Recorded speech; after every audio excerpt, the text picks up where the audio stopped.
الرحيم إذا أصابتهم مصيبة قالوا إنا لله وإنا إليه راجعون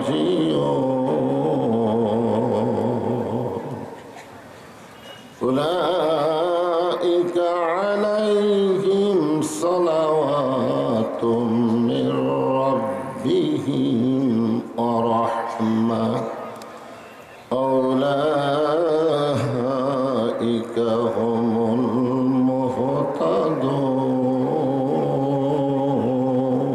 المهتدون إن الله وملائكته يصلون على النبي يا أيها الذين آمنوا صلوا عليه وسلموا تسليما اللهم صل على محمد وعلى آل محمد كما صليت على إبراهيم وعلى آل إبراهيم إنك حميد مجيد اللهم بارك على محمد وعلى آل محمد كما باركت على إبراهيم وعلى آل إبراهيم إنك حميد مجيد مشرق حب محمد شكر بولي صلى الله عليه وسلم مطلع دیوانی ما مطلع خورشید اشکاست سینه سجان ما بلغ العلا بکماله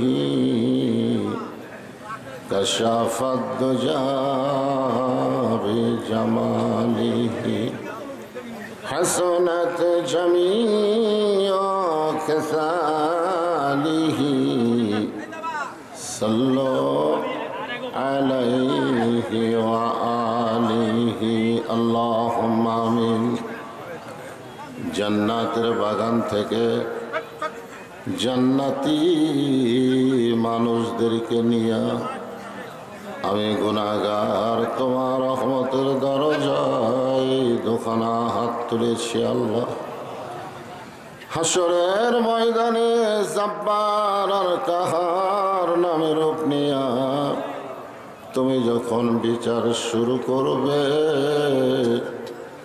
তোমার সামনে দাঁড়ায়া সমস্ত নবীরা নাফসি নাফসি বলে কাঁদতে থাকবে এমন কঠিন অবস্থা হাসরে হবে সেদিন সমস্ত নবী তার উম্মতকে ভুলে যাবে শুধু বলবে আল্লাহ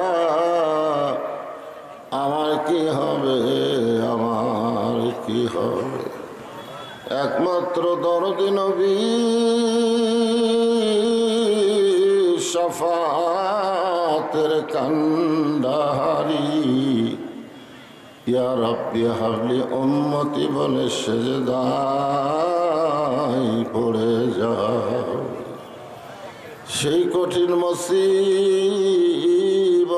সময় আজকের এই মাহফিলকে ওসিলা করে আমাদের সবাইকে রাসূলের উম্মতের কাতারে আল্লাহ কবুল করে নিও। সুবহান রাব্বিকা রাব্বিল ইজ্জাতি আম্মা ইয়াসিফুন ওয়া সালামুন আলাল মুরসালিন আলহামদুলিল্লাহি রাব্বিল আলামিন। লা ইলাহা ইল্লাল্লাহ।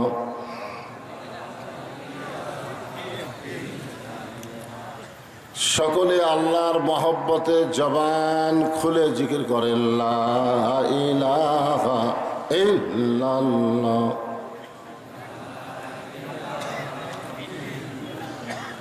চাঁদ সূরজার গ্রহ তারা আল্লাহ নামের পাগল পারা। চাঁদ সূরজার গ্রহ তারা আল্লাহ নামের পাগল পারা। আমার আল্লাহ নামের এত দয়া,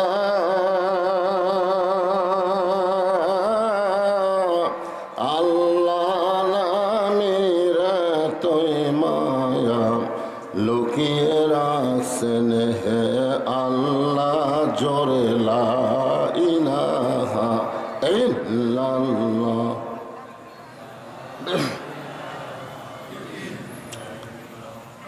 আল্লাহ রাসূল বলেছেন, কোনো ব্যক্তি যদি সারা জীবন পাপ করে আর মৃত্যুর সময় এই কলেমার জিকির করতে করতে যদি মারা যায়, শুধুমাত্র কলেমার জিকির জবানে জারি থাকার কারণে আল্লাহ তার জীবনের সব গুনাহ মাফ করে দেয়। এই জন্যে এই কলেমাকে বলা হয়েছে আফজালুল জিকির, লা ইলাহা ইল্লাল্লাহ, সবচাইতে উত্তম জিকির। এই জিকির করতে আমাদের কোনো আপত্তি আছে? তাহলে জবান করে মহব্বতে সকলেই জিকির করি লা ইলাহা ইল্লাল্লাহ, লা ইলাহা। যার দিলে আছে আমার আল্লাহর ভয়, কার ভয়? যার মনে আছে আল্লাহর ভয়, আল্লাহ আল্লাহ সব সময়। আহার নিদের ভালো লাগে না এই দুনিয়া, ভালো লাগে না, ভালো লাগে শুধু আল্লাহ জোরে লা ইলাহা ইল্লাল্লাহ, লা ইলাহা ইল্লাল্লাহ, লা ইলাহা ইল্লাল্লাহ, লা ইলাহা ইল্লাল্লাহ, লা ইলাহা ইল্লাল্লাহ, লা ইলাহা। পাহাড় পর্বত নদ নদী এ নাম গাহে নিরবধি। পাহাড় পর্বত নদ নদী এ নাম গাহে নিরবধি। আমার আল্লাহ নামের এতই মধু,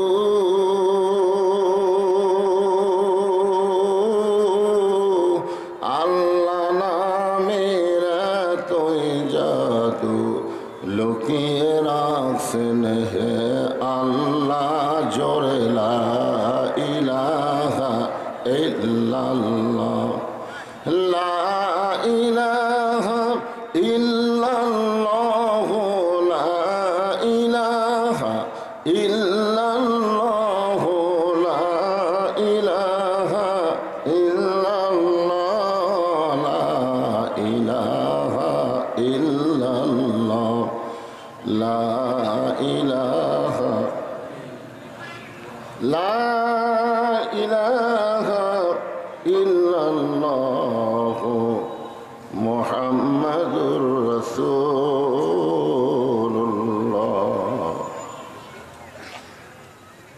যুব সমাজের উদ্যোগে দ্বিতীয়তম বার্ষিক তাফসীরুল কোরআন এবং ওয়াজ মাহফিল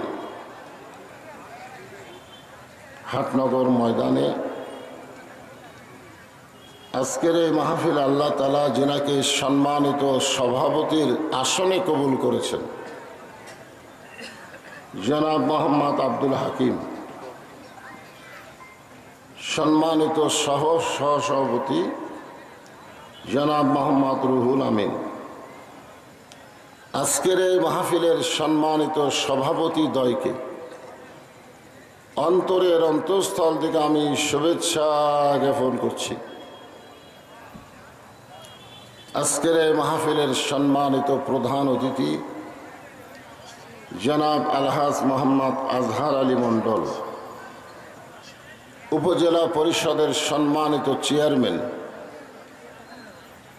সম্মানিত বিশেষ অতিথিবৃন্দ, সকলকেই অন্তরের অন্তঃস্থল থেকে আমি শুভেচ্ছা জ্ঞাপন করছি। আজকের এই মাহফিলে সম্মানিত ওলামায়ে কেরাম, আপনাদের মাঝে মাঝে যে সমস্ত আলেম ওলামা বসে আছেন, ইতিপূর্বে যেনারা মঞ্চে আলোচনা করেছেন, আলেম ওলামা সহ আজকের এই মাহফিলের বক্তাগণকে অন্তরের অন্তঃস্থল থেকে আমি শুভেচ্ছা জ্ঞাপন করছি। এই মুহূর্তে আমার সামনে যারা বসে আছেন, দিনের বেলায় নানা ধরনের কাজকাম করে শরীরটা ক্লান্ত হয়ে গেছে, এরপরেও আল্লাহ তাআলা আপনাদেরকে আজকের মাহফিলে উপস্থিত হওয়ার তৌফিক দান করেছেন। আমি আমার অন্তরের অন্তঃস্থল থেকে আপনাদেরকে শুভেচ্ছা জ্ঞাপন করছি। সম্মানিত মা বোনেরা, পর্দার অন্তরালে বসে বসে যারা আলোচনা শুনতেছেন, তাদেরকেও শ্রদ্ধা জ্ঞাপন করে এই মুহূর্তে জানতে চাচ্ছি আপনারা সকলে কেমন আছেন? আলহামদুলিল্লাহ রাব্বিল আলামিন। যে আল্লাহ শারীরিক সুস্থতা দান করে মানসিক প্রশান্তি লাভের জন্য আজকের এই কোরআন কারিমের মাহফিলে কবুল করলেন, আমরা সে আল্লাহর উপর খুশি না বেজার? তাহলে জবান খুলে সমস্বরে সকলে বলবো রব্বানা লাকাল হামদ হামদান কাসীরান তাইয়িবান মুবারাকান ফীহি। আমরা প্রশংসা করলাম কার? কেন করলাম? এমনি এমনি? আল্লাহর প্রশংসা করার পিছনে এক নম্বর কারণ হলো যে আমরা যখন আল্লাহর প্রশংসা করি, আল্লাহ তখন এত খুশি হয় যে সমস্ত বান্দা আল্লাহর প্রশংসা করলো, আল্লাহ আসমান এবং জমিনের ফাঁকা জায়গাটা নেকি দিয়ে পরিপূর্ণ করে দেয়। এই যে আপনারা সুবহানাল্লাহ শব্দটা উচ্চারণ করলেন, এই সুবহানাল্লাহ বলার সঙ্গে সঙ্গে আপনি বসে আছেন হাটনগর মাহফিলে, আর আপনার নামে আল্লাহ জান্নাতের বাগানে একটা গাছ রোপণ করে দিয়েছে। যতবার সুবহানাল্লাহ বলবেন ততবার একটা করে গাছ হবে। সেই গাছ বাংলাদেশের ইউক্যালিপটাসের গাছ না, সেই গাছটা হলো এমন একটা ফলবান বৃক্ষের গাছ যার ছায়া অতিক্রম করতে একটা তাজা ঘোড়া দৌড় দিলে 500 বছর লাগবে।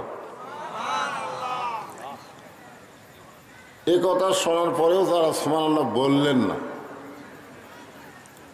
আপনারা কি ঠকলেন না জিতলেন? ঠকলেন না? হ্যাঁ।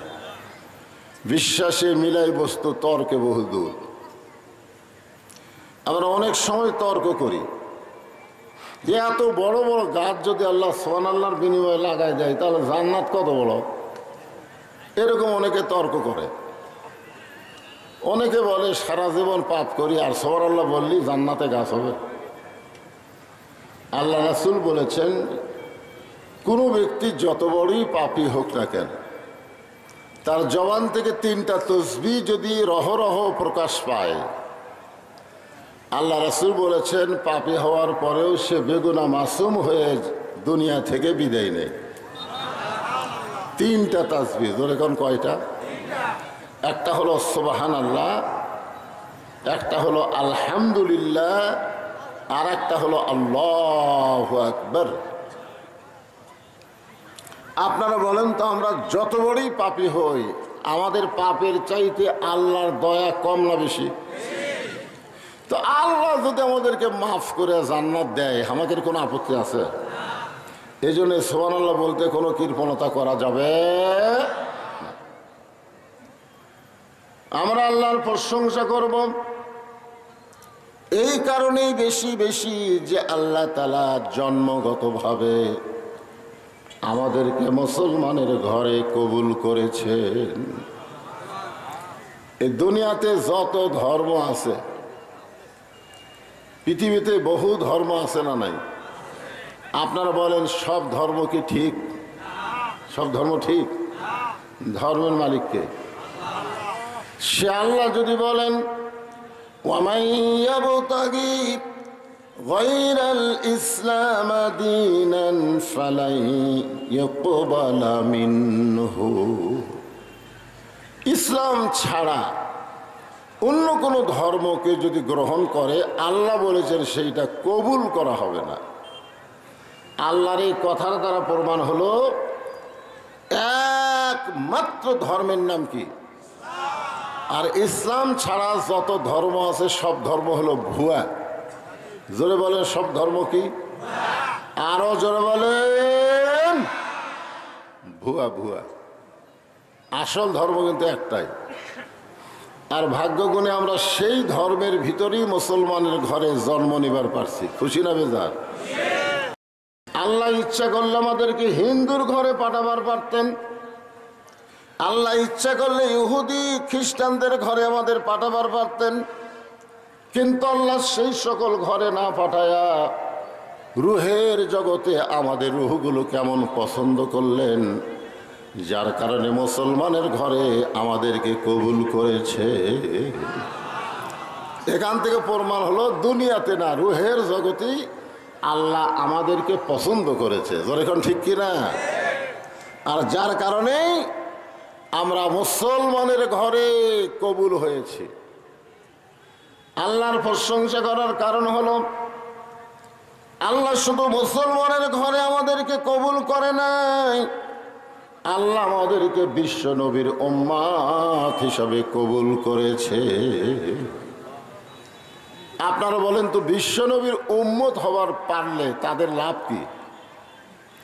আল্লাহ রাসূল বলেছেন, তুমি যত পাপই করো, তুমি যদি সারা জীবন পাপ করো আর মরার সময় যদি ঈমান নিয়ে মরতে পারো, আমি রাসূল ওয়াদা করতেছি তোমাকে ওকালতি করে বারিস্টারি করে আল্লাহর কাছে তোমার কাছে জেরা করে তোমাকে জান্নাতে পৌঁছাই দিব।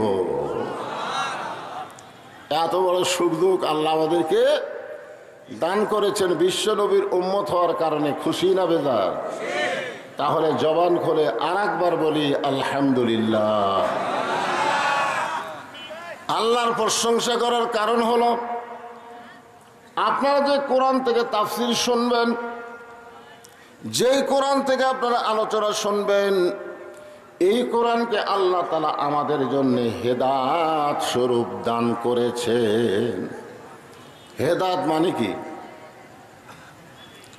হেদায়েত মানে বোঝেন না? হেদায়েত মানে জীবন ব্যবস্থা। আপনারা বলেন এ কোরআনের মধ্যে সব কিছু আছে না নাই?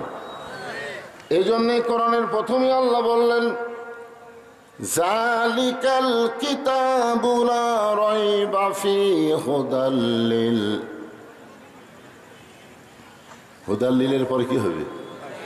সবাই কম না কেন? আয়াত তো কমন আয়াত। এই মুত্তাকিন বলার পিছনে ওয়াজ আছে, এই জন্য সবাই বলেন জালিকাল কিতাবু লা রাইবা ফীহি হুদাল্লিল মুত্তাকিন। আল্লাহ যদি বলতো হুদাল্লিন নাস, কিন্তু আল্লাহ হুদাল্লিল নাস না বলে মুত্তাকিন বলার পিছনে কারণ হলো আবু জেহেল কোরআন শুনেছে কিন্তু কোরআনকে গ্রহণ করেনি।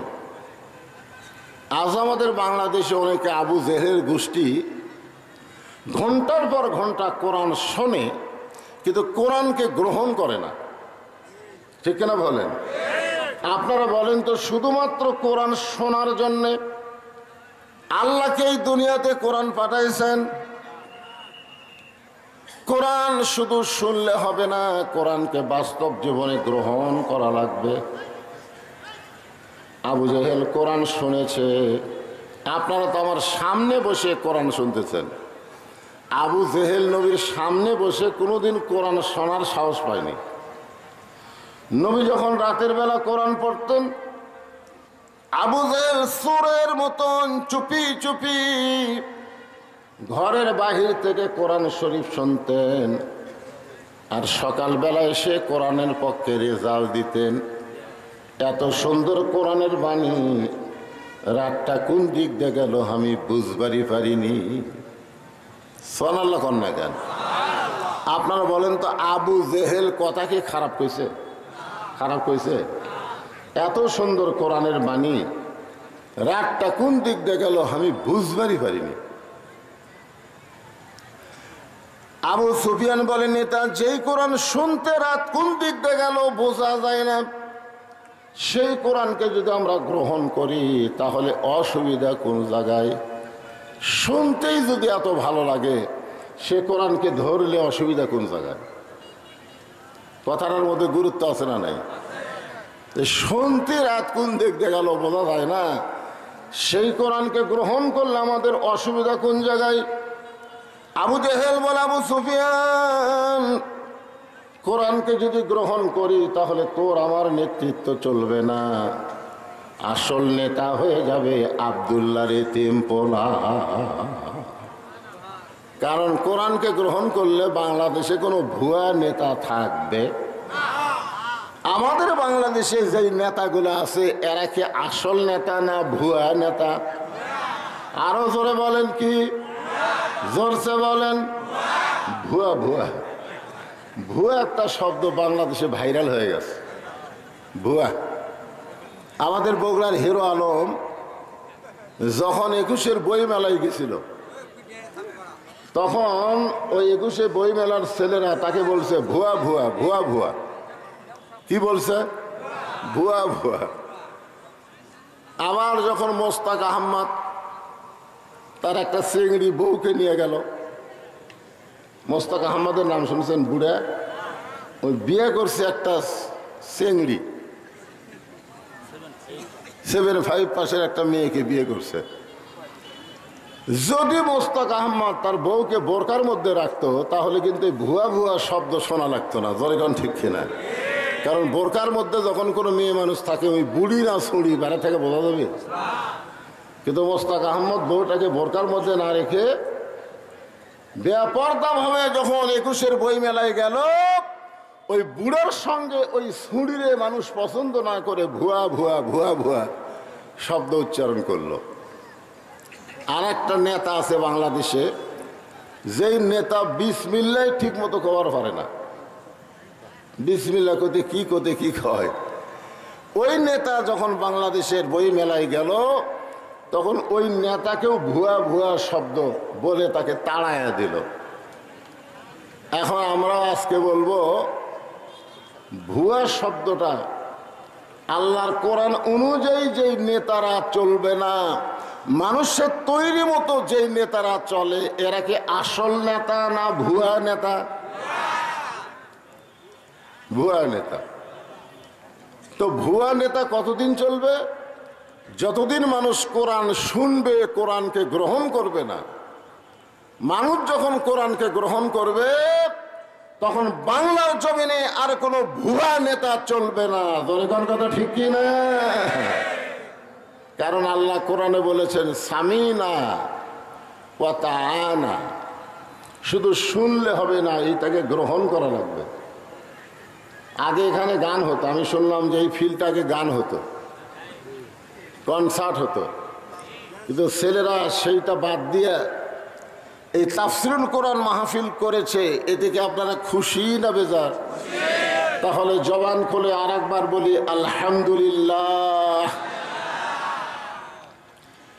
এখন যেই ছেলেরা আজকে কোরআনের মাহফিল করতেছে, ওই ছেলেদের 1 নম্বর শর্ত হলো শুধু কোরআনের মাহফিল করলে হবে না, আল্লাহর কোরআনকে বাস্তবে গ্রহণ করা লাগবে। আপনারা বলেন তো, এই কোরআনকে গ্রহণ করতে গেলে 1 নম্বর শর্ত কি? না, নামাজতে হবে। এই কোরআনকে গ্রহণ করতে গেলে, কোরআনকে ধরতে গেলে 1 নম্বর শর্ত হলো লা ইয়ামাসসুহু ইল্লাল মুতাহহারুন। তুমি ততক্ষণ পর্যন্ত কোরআন শরীফ স্পর্শ করতে পারবা না যতক্ষণ তুমি পবিত্র না হবা।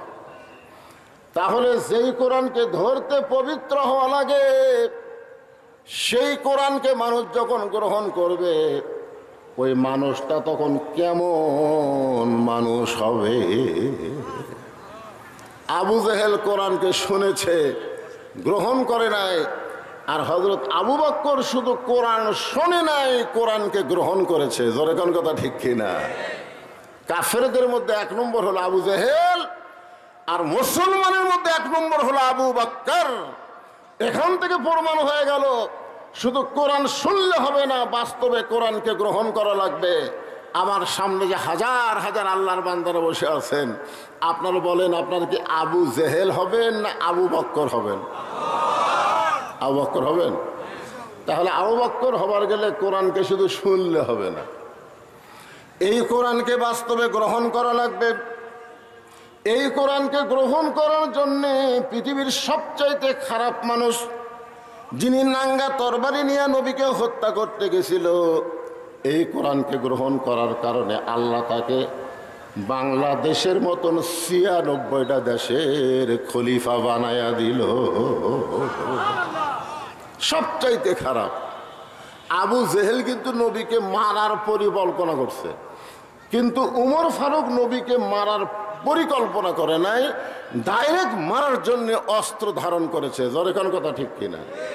তাহলে হিসাব করে দেখা যায় ইসলাম গ্রহণ করার আগে আবু জেহেলের চাইতে উমর ফারুকই বেশি খারাপ ছিল, ঠিক কিনা বলেন?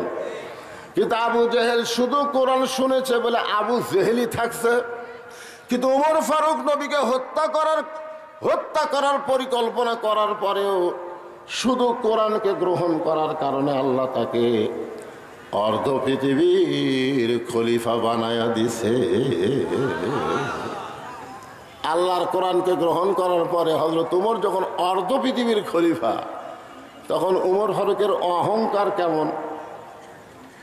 আজকে আমাদের উপজেলা চেয়ারম্যান, এমপি সাহেব, মন্ত্রী সাহেব, এদের যা মশান ভাই, জোরে কোন কথা ঠিক কিনা? সেই হিসাবে হযরত উমরের তো একটা অহংকার থাকার কথা, যে বাংলাদেশের মতন ৯৬টা দেশের খলিফা আমি, আমার একটা মশান নাই, আমি কি হনুরে? আল্লাহর কোরআনকে গ্রহণ করার কারণে হযরত উমরের চরিত্রটা এমন হলো যে জুমার দিনে তিনি খুতবা দিচ্ছেন হাজার হাজার সাহাবীদের সামনে। এমন সময় মাঝখান থেকে এক সাহাবী দাঁড়িয়ে বলতেছে, ইয়া আমিরুল মুমিনিন, আপনার খুতবা আমরা শুনবো না। যে বলছে আপনার খুতবা শুনবো না, উমর ফারুক দ্বিতীয় কোনো কথা বলে নাই, চোখের পানি বের করে বলতেছে, ভাই আমার খুতবা না শোনার পিছনে কারণ কি? এখনকার কোনো এমপি যদি মঞ্চে ভাষণ দিবার আসে, আর কোনো লোক যদি দাঁড়িয়ে বলে, এমপি সাহেব আপনার ভাষণ আমরা শুনবো না, কারণ ভোটের আগে আপনি যেইভাবে মানুষের কাছে আসেন, ভোটের পরে আর আপনার সোপা দেখা যায় না। এরকম কথা যদি কেউ কয়, আপনি বলেন তো এমপি কিছু বলার আগে এমপির চামচা ওকে সাইজ করবে, এখন ঠিক কিনা? আর উমর ফারুককে যখন বলতেছে আপনার খুতবা আমরা শুনবো না, উমর ফারুক চোখের পানি বের করে বললেন, আমার অপরাধ কি? বলে, আপনার অপরাধ হলো আমাদেরকে খাটো পাঞ্জাবি দিয়া আপনি লম্বা জুব্বা পরে খুতবা দিচ্ছেন, আমাদেরকে খাটো পাঞ্জাবি দিয়ে আপনি লম্বা জুব্বা পরে খুতবা দিবেন। যতক্ষণ লম্বা জুব্বার কাহিনী না বলবেন ততক্ষণ আমরা আপনার খুতবা শুনব না। বাংলাদেশের টাকা কি কানাডাত পাচার করছে নাকি? বাংলাদেশের টাকা কি কানাডাত গেছে? কানাডাত এখন বেগম পাড়া হচ্ছে, যখন কি পাড়া? আমাদের বাংলাদেশের অনেক সম্পদ অনেক নেতারা বিদেশে পাঠায় দিছে, আর হযরত ওমর কোন সম্পদ পাচার করে নাই, খালি জুব্বাটা লম্বা হচ্ছে। তাতেই বলতেছে ভাষণ মন্দ। আগে বলে লম্বা জুব্বা হওয়ার কারণ কি? ওমর ফারুক যখন ছোট বাচ্চার মতন কান্দে, এমন সময় আব্দুল্লাহ ইবনে ওমর 6 লক্ষ হাদিসের হাফেজ, 30 পারা কোরআনের হাফেজ, ধরে কারণ সুবহানাল্লাহ। ওমর ফারুকের সন্তানের যোগ্যতা কি? 6 লক্ষ হাদিসের হাফেজ, 30 পারা কোরআনের হাফেজ। তাহলে এত বড় নেতার সন্তান কোন লাইনে লেখাপড়া করছে? এই কথা কন না কেন, কোন লাইনে পড়ছে? আর হামাকের নেতার ছেলেরা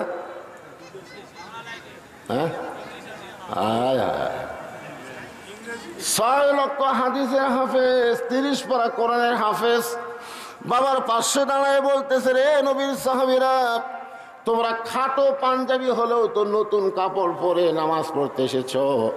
আমার পরনে দেখো, আমার পরনে নতুন কোনো কাপড় নাই। ওসমান গনি বলে, আব্দুল্লাহ, আজকে জুমার দিনে নতুন কাপড় না পরে তুমি পুরাতন কাপড় পরলে কেন? আব্দুল্লাহ বলতেছে, আমি যদি নতুন কাপড় পরে নামাজ পড়তে আসতাম তাহলে আমার বাবার জুব্বা লম্বা হতো না। আমি যদি নতুন কাপড় পরে নামাজ পড়তে আসতাম তাহলে আমার বাবার জুব্বা কি হতো না? দুনিয়ার সবাই যখন ঘুমায়, তোমরাও যখন ঘুমাও রে নবীর সাহাবীরা, আমার বাবা যেদিন থেকে খেলাফতের দায়িত্ব পাইছে সেদিন থেকে আমার বাবা আর ঘুমাই না।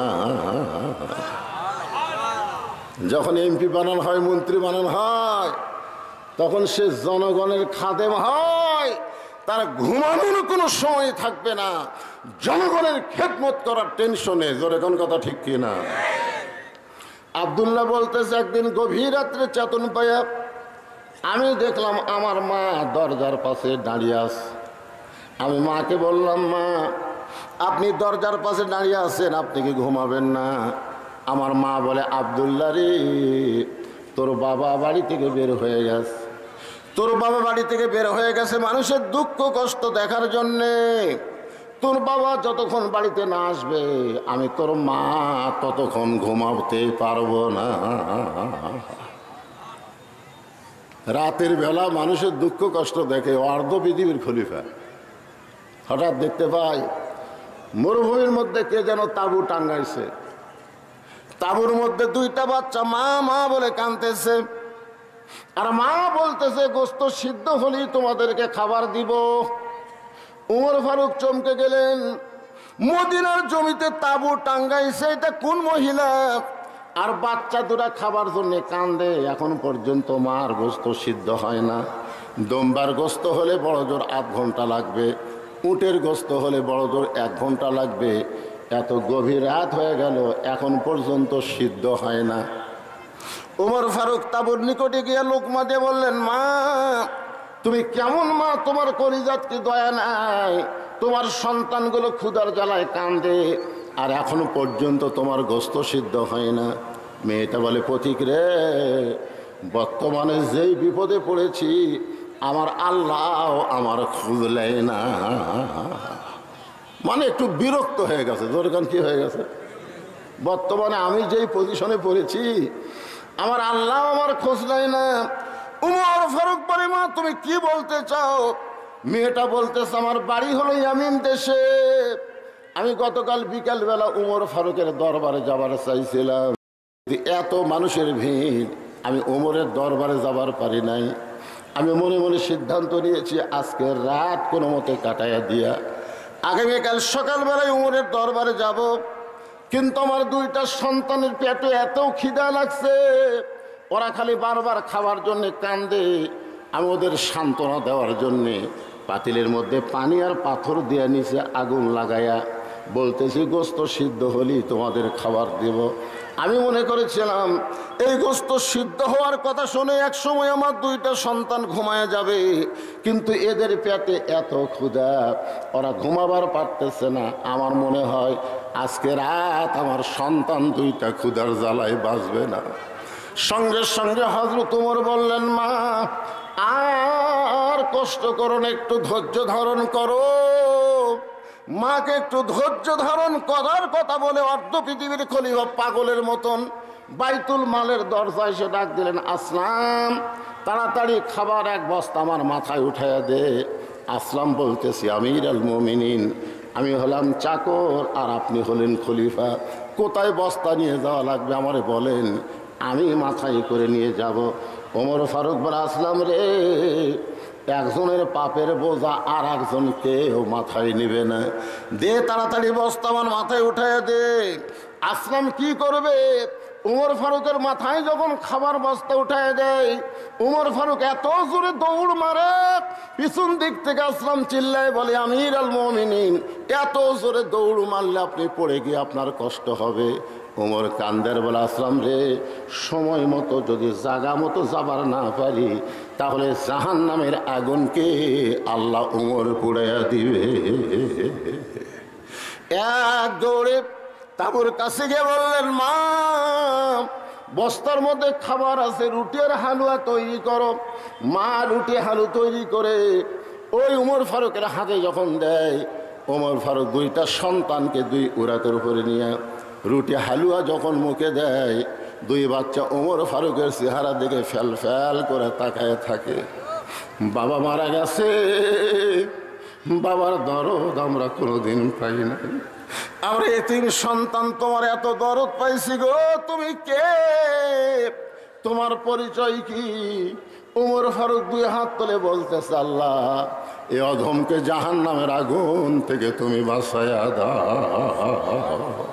মা বলতেছে, কে গো পথি, জাহান্নামের আগুন থেকে বাঁচার জন্য তুমি কেন কাঁদতেছো? আমি জানি মানুষ ভালো, কিন্তু জীবনে ভালো মানুষকে আমি চোখে দেখি নাই, আজকে একজন ভালো মানুষকে দেখলাম। উমরকে যদি আল্লাহ মদিনার খলিফা না বানায়া তোমারে যদি মদিনার খলিফা দিত, তাহলে আল্লাহর মদিনা যেন দুনিয়ার জান্নাত হয়ে যেত। আব্দুল্লাহ বলে, সাহাবীরা রে, আমার বাবার লম্বা জুব্বা দেখে তোমরা লোকমা দিয়া খুতবা বন্ধ করেছো, আমার পরনে তাকায় দেখো, আমার পরনে লম্বা, আমার পরে নতুন কোনো কাপড় নাই। আমি আব্দুল্লাহ যখন ঘুমাইয়াছিলাম, আমার বাবা চুপি চুপি আমার দরজায় গিয়ে ডাকতেছে, আব্দুল্লাহ আব্দুল্লাহ আব্দুল্লাহ। আমি আব্দুল্লাহ চমকে গিয়ে দরজা খুলে দেখলাম বাবার হাতে নতুন একটা কাপড়। আমি খুশি হয়ে বললাম, নেতার বেটা হয়ে লাভ আছে, নেতার বেটা হয়ে কি আছে, লাভ আছে। বাইতুল মাল থেকে একটা কাপড় আমাকে দেওয়া হয়েছে, আর গভীর রাত্রে আর একটা কাপড় আপনি আমাকে দিবার আইছেন। নেতার বেটা না, R15 চলায়, জরিকন কি 5 চলায়, নেতার বেটা হয়ে লাভ আছে। বাইতুল মাল থেকে আমার এক টুকরা কাপড় দিছে, আবার গভীর রাত্রে আমাকে আর একটা দিবার আইছেন। সঙ্গে সঙ্গে উমর ফারুক আল্লাহর কোরআন থেকে তেলাওয়াত করলেন, ইন্নাল্লাহা ইয়ামুরুকুম আন তুআদ্দুল আমানাতি ইলা আহলিহা ওয়া ইযা হাকামতুম বাইনান নাস আন তাহকুমু বিল আদল। সবাই আল্লাহু আকবার কর না কেন? বাংলাদেশে কিছু বড় বড় দল আছে, এরা আল্লাহু আকবার করার চায় না। ওদের মিছিলে বহু স্লোগান আছে, কেউ যদি ভুল করে আল্লাহু আকবার কয়, ঘাট ধরে বাইর করে দিবি, জোরে কোন ঠিক কিনা? এরা হামাকের দলত তো আল্লাহু আকবার নাই, তুই আল্লাহু আকবার কোথায় পেলি? তা আপনাদেরকে সেই দলের মানুষকে ভাই, তা আল্লাহু আকবার কোথায়? কোরআনের তেলাওয়াত শুনলে আল্লাহ বলেছেন, যাদাতুহুম ঈমানান, আল্লাহ তার ঈমান বাড়ায় দেয়। আর ঈমান বাড়ানোর লক্ষণ হলো চুপ করে থাকা না, বাতিলের বিরুদ্ধে তাকবীর দেওয়া। জোরে বলেন কথা ঠিক কিনা? আপনি জানেন মুসলমানের সবচাইতে বড় শক্তি হলো তাকবীর। সবচাইতে বড় শক্তির নাম কি? তাকবীর। তাকবীর দিলে আল্লাহ খুশি হয়, শয়তান বাতাস ছাড়তে ছাড়তে পালায়া যায়। এতগুলো মানুষ একটা গলা খাঁকারে দেখে তকবি দেন তো দেখি। আল্লাহ যাই তকবির দিবে না, মরার আগে তার জবান বন্ধ হয়ে যায়। আল্লাহ লিল্লাহি তাকবীর। ওমর ফারুক আব্দুল্লাহর সামনে যে আয়াতটা তেলাওয়াত করলেন, এই আয়াতের বাংলা অর্থ বোঝেন? বোঝেন নাই? আমি বোঝানোর জন্য বলতেছি, 6 বছর ধরে আম বাগানের চাষ করছে। কয় বছর? জ্যৈষ্ঠী মাসে দেখতে গেছে আম পাকছে কিনা, যা দেখে গাছের ডালে বসে ছোট্ট একটা বাচ্চা আম পাকতেছে আর ব্যাগের মধ্যে তুলতেছে। বাগানের মালিক রাগ করে কয়, আমি খাইনি, আমার পরিবারের কেউ খাই নাই, আর তুই আমার গাছে চলে আম পাকতেছিস, তোর বাপকে গিয়ে বিচার দে মরে। সেটা খালি মুসকি মুসকি হাসে। বাগানের মালিক বলে, হাসিস কেন রে, তোর বাপক যা বিচার দেবো। ছেলে বলতেছে, আমার বাপক কোথায় খুঁজবার যাবেন, আমার বাবাও আর এক গাছে চড়ছে। বাগানের মালিক তাকায় দেখে ওর বাপ খালি আম পাড়ের বস্তা ভরায়, গাছের নিচে বসে কান্দের, বলে আল্লাহ বিচার দেব কার কাছে, বেটাও চোর বাপও চোর। আজকে আমাদের বাংলাদেশের অবস্থা হয়েছে তাই, আলেমদের বিচার হয়, জালেমদের কোনো বিচার হয় না। ধরে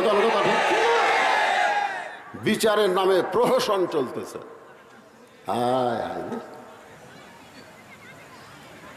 কোনো দোষ নাই, ডান্ডা বাড়ি লাগে আলেমক কোর্টে হাজির করে, মনে হয় মার্ডার করছে, মানুষ খুন করছে।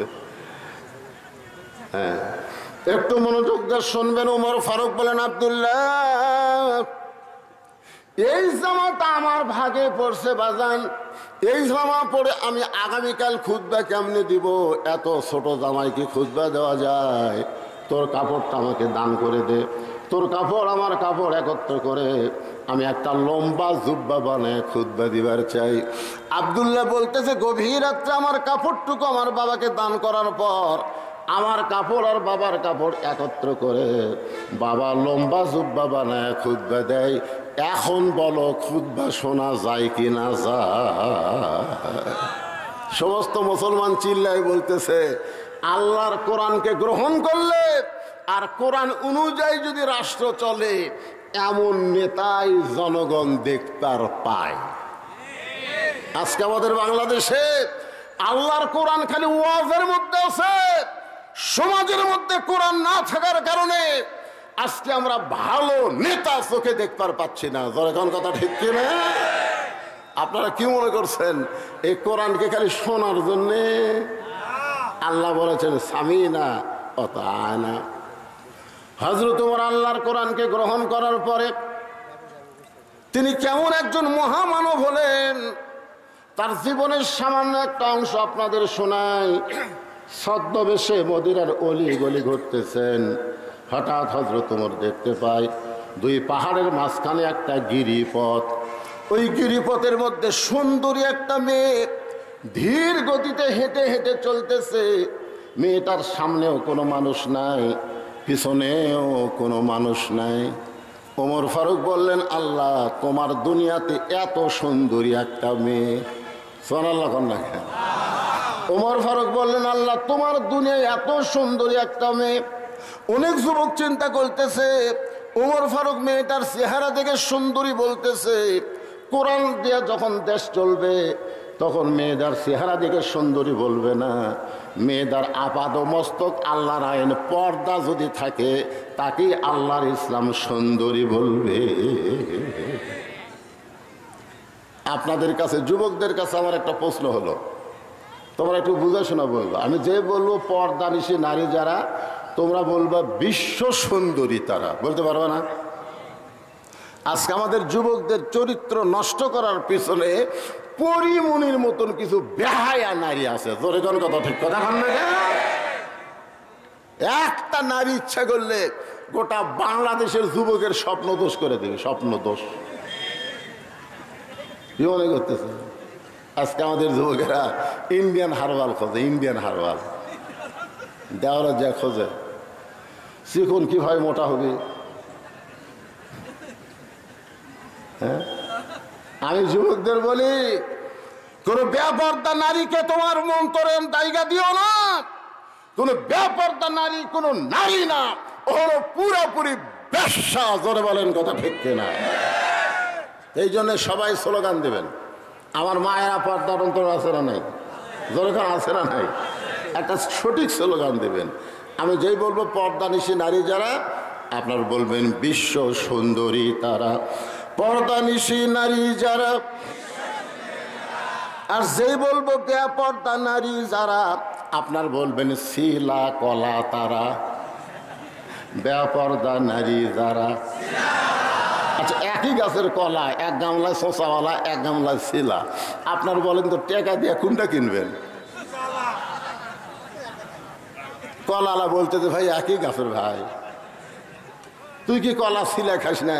শিলাই তো খাই, তাকে থেকে শিলা আছে রে, খালি লিবু আর খাবো। তখন খরিদ্দার বলতেছে ভাই তুই এখন পাগলা ভাবছো, আমি খাওয়ার আগেও খাসে। কলালা বলতেছে আল্লাহর শপথ কেউ খায়নি, ধুলা খাসে, মশা খাসে, মাছি খাসে, এটা কি আর খাওয়ার উপযুক্ত আছে? বেপর্দা নারী যারা, ব্রয়লার মুরগি তারা, জোরে বলেন কথা ঠিক কিনা? সমাজের মধ্যে সবচাইতে খারাপ হলো বেপর্দা নারী, আমাদের যুবকদের চরিত্র নষ্ট করতেছে। ওমর ফারুক যে মেয়েটাকে দেখলেন পর্দানিশী সুন্দরী, মেয়েটার নিকটে গিয়ে বললেন, মা এই দুই পাহাড়ের মাঝখানে তুমি ঘুরতেছো একা একা, তোমার সামনেও কোনো মানুষ নাই, পিছনেও কোনো মানুষ নাই, তোমার অন্তরে কি ভয় ডর লাগতেছে না? সঙ্গে সঙ্গে মেয়েটা বলে, পথিক তুমি কি হযরত উমরকে চেনো? সুবহানাল্লাহ কবেন না? মেয়েটা কাকে বলতেছে? হযরত উমরকে বলতেছে। পথিক তুমি কি হযরত উমরকে চিনো? যেদিন উমর আল্লাহর আইন দিয়ে রাষ্ট্র চালায়, সেদিন থেকে পৃথিবীর এক প্রান্ত থেকে আর একটা প্রান্তে একটা মহিলা যাবে, ওই মহিলার কলিজায় কেবলমাত্র একমাত্র ভয় থাকবে কার? ইন্নামাল মুমিনুনা আল্লাযীনা ইযা যুকিরাল্লাহু ওয়াজিলাত কুলুবুহুম ওয়া ইযা তুলিয়াত আলাইহিম আয়াতুহু যাদাতুহুম ঈমানা ওয়া আলা রাব্বিহিম ইয়াতাওয়াক্কালুন।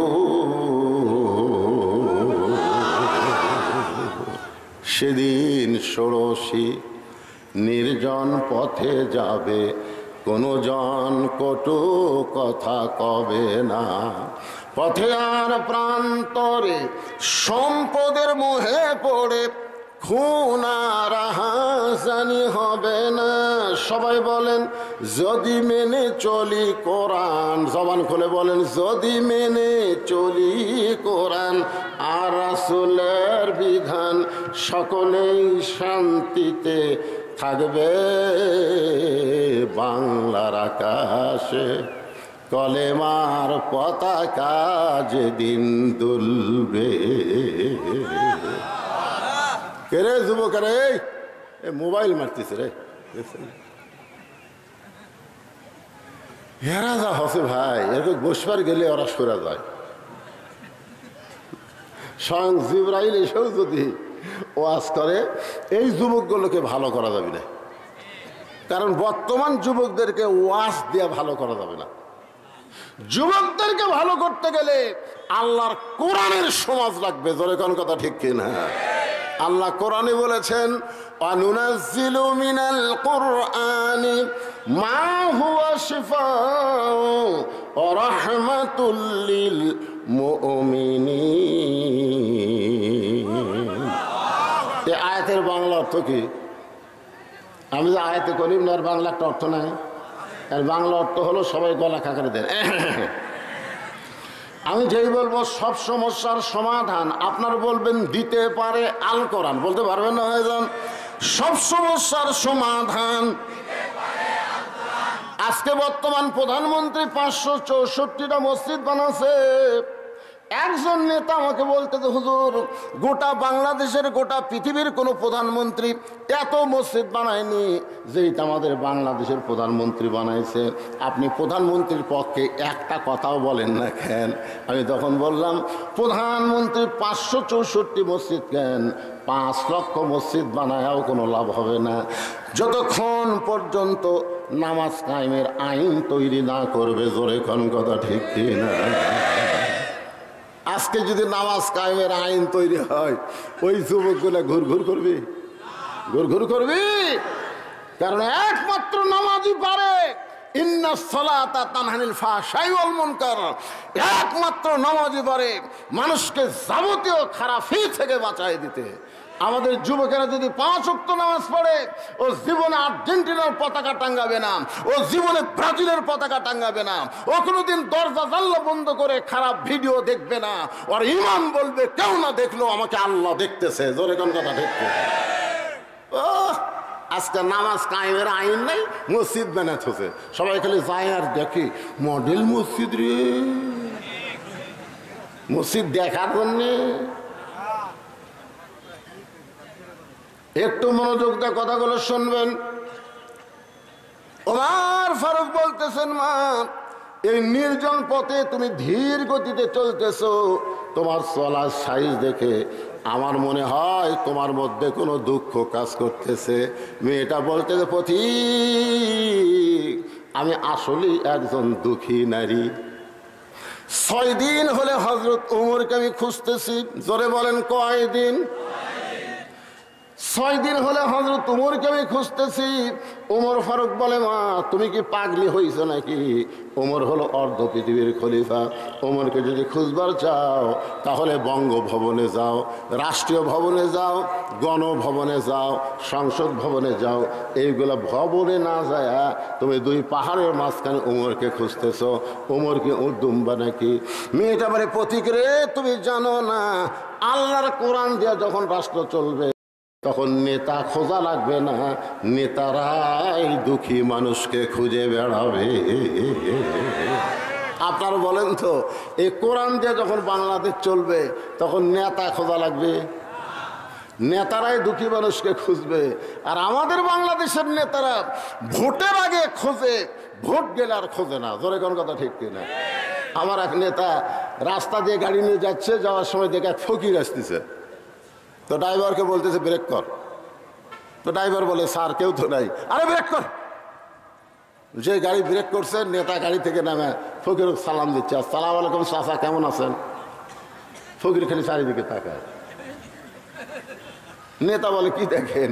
বলে, তুমি কাকে সালাম দিলে বাবা? বলে, আপনার দিলাম, আমি ভিক্ষা করে খাই। কয়, ভোটের আগে আপনিও তো আমিও তাই। আয় নেতার চরিত্র রে, ভোটের আগে ফকিরও তো আমিও তাই। আর ভোট পায় যখন এমপি নেতা হয়ে যায় তখন আর নেতার নাগাল পাওয়া যায় না। জোরে কোন কথা ঠিক কিনা? মেয়েটা বলতেছে, পথিক আমার ইমান বলতেছে 6 দিন হলে হযরত ওমরকে আমি খুঁজতেছি, আর 1-8 দিনের মধ্যেই হযরত ওমরকে আমি পেয়ে যাব। আপনার বলেন তো, মেয়েটা ওমরকে পাইছে কি পাই নাই? ওমর ফারুক চোখের পানি বের করে বলে, মা তুমি যে ওমরকে খুঁজতেছো আমি হইলাম সেই ওমর। সঙ্গে সঙ্গে মেয়েটা বলতেছে, তাহলে আপনি চোরের মতন একা একা কেন ঘুরতেছেন? আপনার কি কোনো চামচা নাই? আপনি বাংলাদেশের মতন কয়টা দেশ? কথা কনা কয়টা? 96টা দেশের রাষ্ট্রপতি, আর আপনি একা একা চোরের মধ্যে ঘুরতেছেন।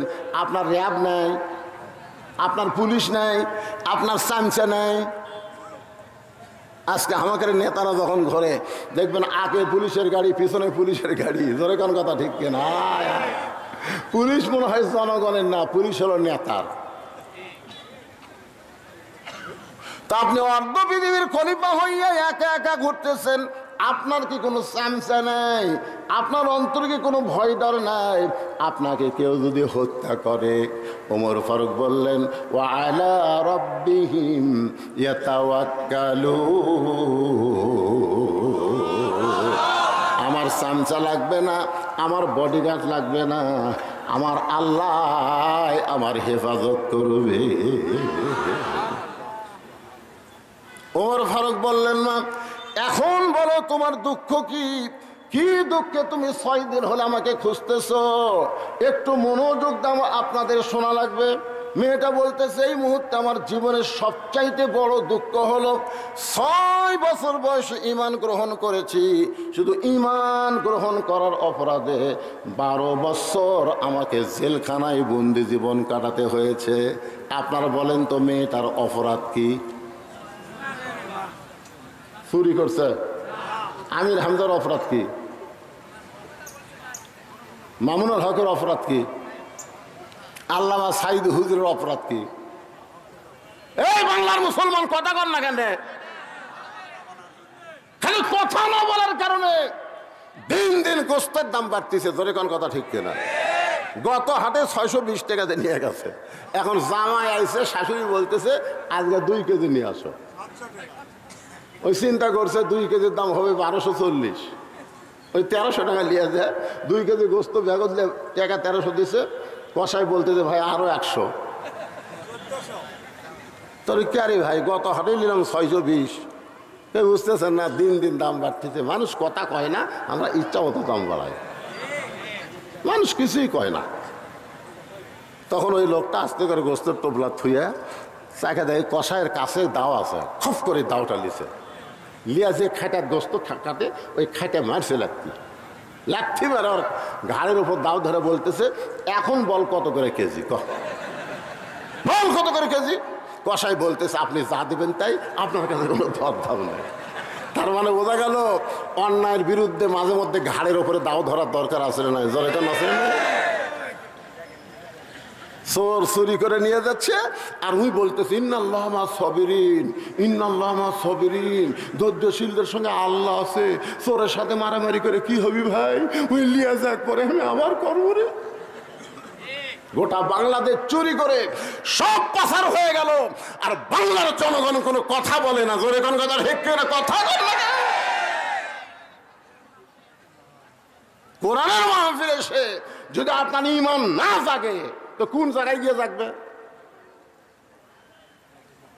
কথা বলার দরকার আছে না নাই? দরকার আছে না নাই? একটু মনোযোগ দিয়ে শুনবেন। মেয়েটা বলতেছে আমার জীবনের সবচাইতে বড় দুঃখ হলো আমি 6 বছর বয়সে ঈমান গ্রহণ করছি। এটা আবার কি দিতে পারে? প্রধান অতিথি হিসেবে আইছে, প্রধান অতিথি আসার আগে এখন বলবেন না প্রধান অতিথির আগমন, প্রধান অতিথির আগমন লিল্লাহি তাকবীর।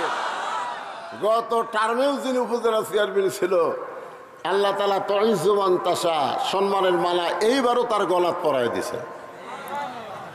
সেই নেতা, বর্ষিয়ান নেতা আজকে আপনাদের মঞ্চে উপস্থিত হয়েছে। উনি আমার তো ওয়াজ এইভাবেই চলবে, অসুবিধা আছে? আপনাদের কোনো সমস্যা আছে? তো এখন নেতা মানুষ তো আমার ওয়াজ চলবে তো অনেক রাত, কারণ আমি ঘড়ি ধরে ওয়াজ করি না, চলতেই থাকবি। জোরে ঘন্টা ঠিক কিনা? তাই বলে মনে করে না যে ফজর বন্ধ হবে।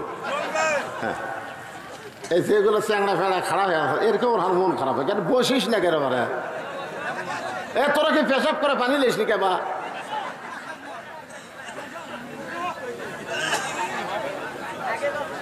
আমি ঘোষণা করতেছি, অনেক মাইক দেন।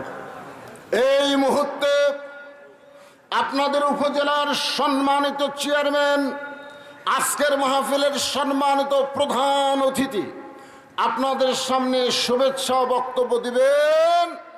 আপনারা ধৈর্য নিয়ে তার বক্তব্য শোনার পরে আমি যেখানে ওয়াজ স্টপ করছি এখান থেকে আবার একটা না চলবে। সমস্যা আছে? একজন উঠবেন না। এই যে 2-1 উঠছেন, না না না, কিসের 1 নম্বর? দেখা হয়েছে, কথা হয়েছে। জি আলহামদুলিল্লাহ। দেন মাইক দেন, মাইক আমি ঘোষণা করে দিচ্ছি। মাইক দেন।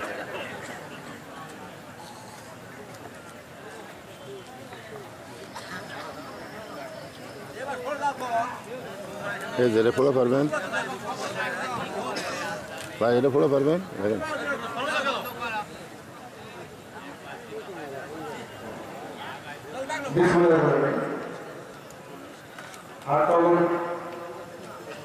যুব সংঘের উদ্যোগে তাফসীরুল কোরআন ওয়াজ মাহফিলের সম্মানিত সভাপতি জনাব মোহাম্মদ আব্দুল হাকিম, কাউন্সিলর দরবার পৌরসভা।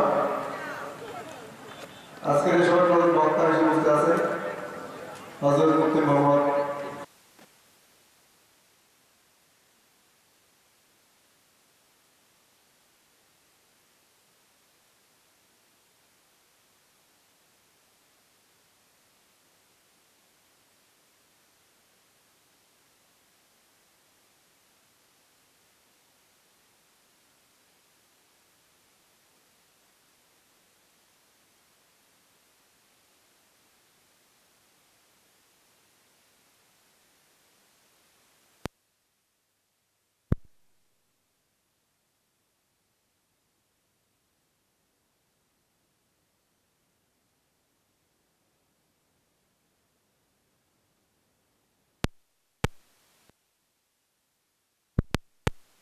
উনি অনেক দূর এসেছেন।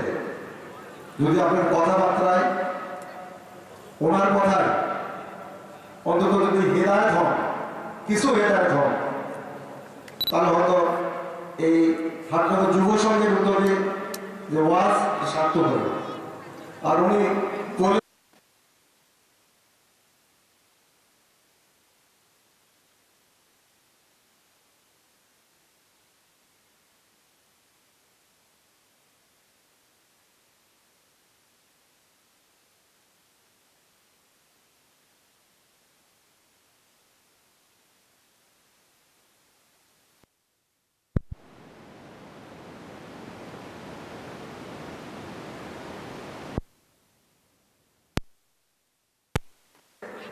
শোয়ের সামনে পর্দা দিয়েছে।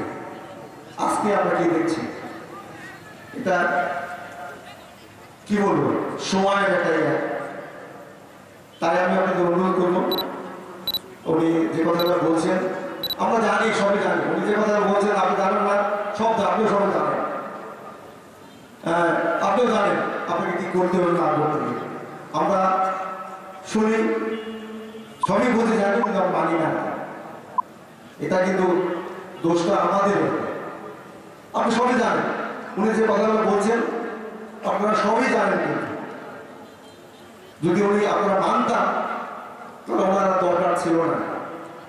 যেহেতু আমরা মানি না, একটা জিনিস অনেক সময় বারবার রিপিট করলেন, হয়তো মনে করেন যে হুজুর বলছে দেখি মানিয়ে দিবে। আর এখন আমাদের সামাজিক অবক্ষয় হয়েছে, আমি হুজুরকে বলবো আমাদের সামাজিক অবক্ষয় ঘটছে, এই কথাগুলো মানুষের সামনে উপস্থাপন করে। সব দোষ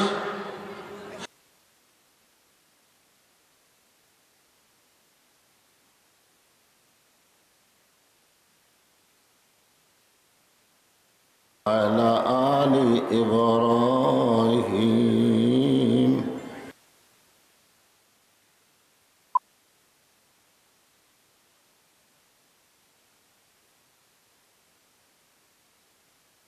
على آل إبراهيم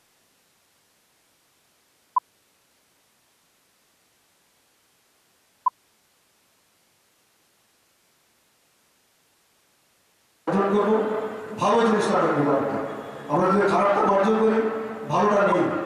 আর আমাদের ছেলেমেয়েদের ব্যাপারে বলছি, সরকার সব কিছু করতে পারে না।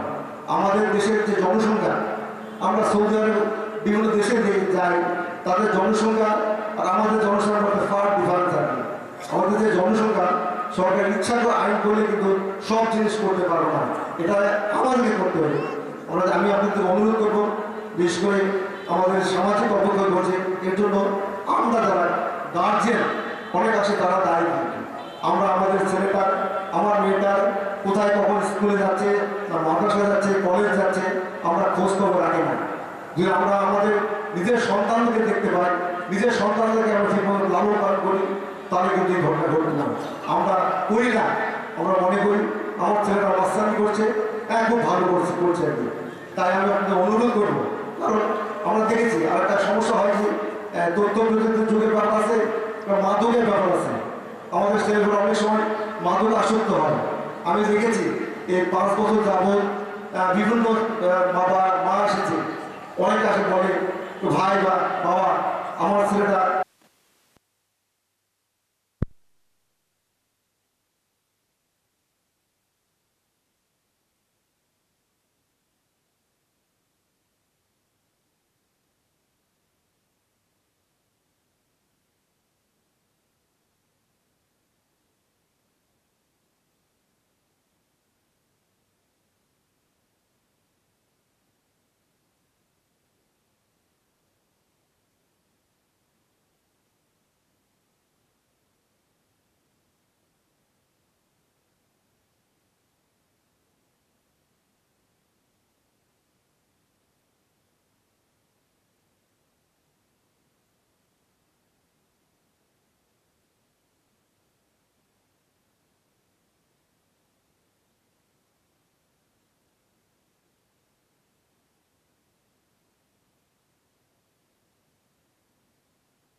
আপনারা আমাকে ভোট দিয়ে নির্বাচন করেছেন, আবারও আপনারা আমাকে পুনরায় নির্বাচন করেছেন। এই জন্য আমি আমার পক্ষ থেকে সবাইকে ধন্যবাদ জানাই।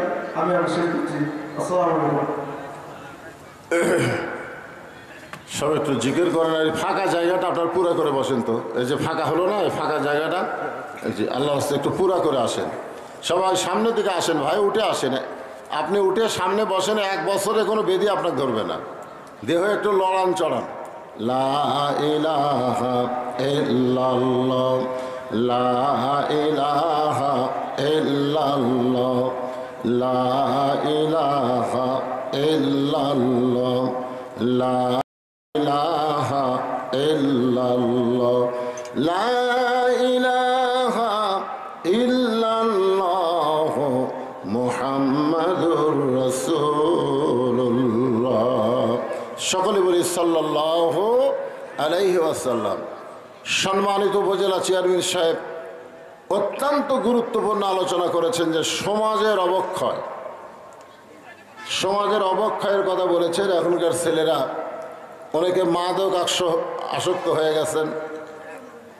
আমি বলতেছি ছেলেরা মদ খাক, জিনা খাক, যা করে করুক, কিন্তু ওই ছেলেকে যদি নামাজি বানানো যায়, ধরে কারণ কি বানানো যায়? কথা আমার না, কথা আল্লাহ। আল্লাহ বলেছেন ইন্নাস সালাতা তানহানিল ফাহশাই ওয়াল মুনকার। একমাত্র নামাজই পারে মানুষকে যাবতীয় অশ্লীলতা, খারাপি থেকে বাঁচাই দিতে। বলেন সুবহানাল্লাহ। এই জন্যই তো রাসূল বলেছেন 7 বছর থেকে নামাজের তালিম দাও। কয় বছর থেকে? আর 10 বছর থেকে জোর করে নামাজ ধরাও।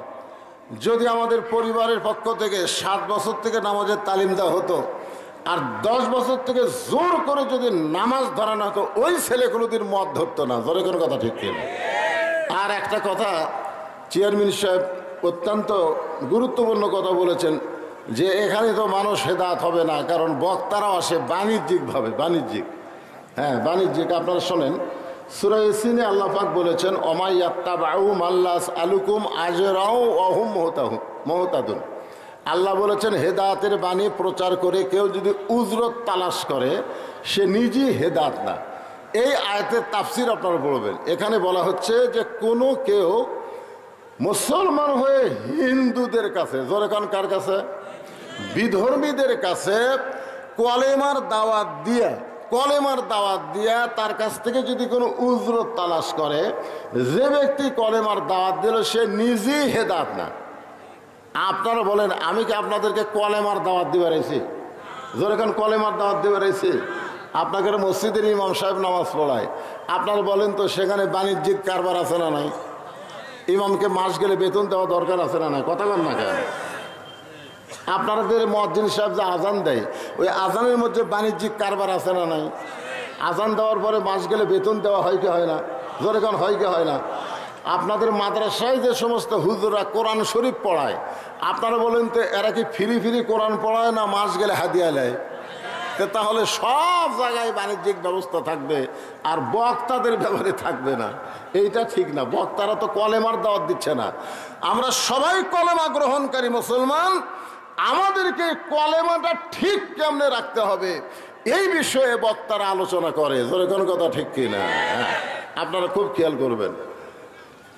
তো এখানে এখানে মেয়েটা বলতেছেন আমার সবচাইতে বড় অপরাধ হলো আমি 6 বছর বয়সে ঈমান গ্রহণ করেছি। শুধুমাত্র ঈমান গ্রহণ করার অপরাধে 12 বছর আমাকে জেলখানায় বন্দি জীবন কাটাতে হয়েছে। ভাইজান, এই কথাটা আপনারা একটু খেয়াল করবেন। মেয়েটা কিন্তু বলে নাই যে আমি ঈমানের কলেমা পড়েছি। মেয়েটা কিন্তু বলে নাই যে ঈমানের কলেমা পড়েছি। মেয়েটা বলতেছে আমি ঈমানকে গ্রহণ করছি। আপনারা বলেন তো ঈমানের কলেমা পড়া আর ঈমানকে গ্রহণ করা এই দুইটা কি এক? যুদ্ধের সময় আমাদের এলাকার অনেক হিন্দুরা ঈমানের কলেমা পড়ছে। অনেক হিন্দুরা আর্মি দেখলে, পাকিস্তানের সৈন্য দেখলেই তারা মুসলমানের চাইতে বেশি জিকির করছে, লা ইলাহা ইল্লাল্লাহ, লা ইলাহা ইল্লাল্লাহ, লা ইলাহা ইল্লাল্লাহ। আরবিরা বলতো বিলকুল ঠিক হয়। আপনারা বলেন তারা কি ঈমান গ্রহণ করেছে? ওরা মুখে কলেমা পড়িছে। এক হিন্দু আমারে কইছে হুজুর মুসলমানের কলমার দাম আছে, তা আমি কইলাম তুমি হিন্দু হয়ে মুসলমানের কলমার দাম কেমনে বুঝলে? বলি এই কলমা মুখে জারি রাখার কারণে আর্মির গুলি থেকে বেঁচে গেছি। আমি কইলাম ভাইজান, শুধু কলিমা মুখে জারি রাখার কারণে আর্মির গুলির থেকে তুমি বেঁচে গেছো, ওই কলিমা যদি কলিজার মধ্যে গ্রহণ করতা তাহলে জাহান্নামের আগুন থেকে আল্লাহ তোমারে বাঁচায় দিত। এই জন্য ইমাম গ্রহণ করতে গেলে আমাদেরকে 3টা জিনিস খেয়াল করা লাগবে। আপনার কি বিরক্ত হচ্ছেন? তাহলে যে ফাঁকা জায়গাটা আপনারা বন্ধ করলেন না কি জন্যে? এই আপনারা মনে করতেছেন যে কাজ কামের দিন আমি সারা রাত ওয়াজ করবো, একটা সময় হঠাৎ শেষ করে দেবো, আপনারা আফসোস করবেন কেন এত তাড়াতাড়ি শেষ হলো কেন? ভাইজান এই জায়গাগুলো ফাঁকা করেন, পুরা করেন, আসেন। করোনার সময় আমরা বলছি ফাঁকা ফাঁকা হয়ে বসেন, এখন আর করোনা আছে নাকি? আপনারা বলেন তো, করোনার সময় মুখে মাস্ক না দিয়ে কেউ বার হয়েছে? কেন হয়নি? আইন কে করছে? আল্লাহ না সরকার? যখন আল্লাহ না সরকার? আল্লাহ করছে। সরকারের পুলিশ, সরকারের আইন বাহিনী মুখে যদি মাস্ক না দেখতো তার 200 টাকা, 500 টাকা, 1000 টাকা জরিমানা করতো। তাহলে ইচ্ছা করলে সরকার পারে, জোরে কোন পারে কি পারে না? যেই সরকার করোনার সময় মুখে মাস্ক পরাবার পারে, সেই সরকার ইচ্ছা করলে বাংলার মুসলমানকে নামাজও ধরাবার পারে, জোরে কোন কথা ঠিক কিনা? তে উপজেলা চেয়ারম্যান বললো সরকার সব পারে না।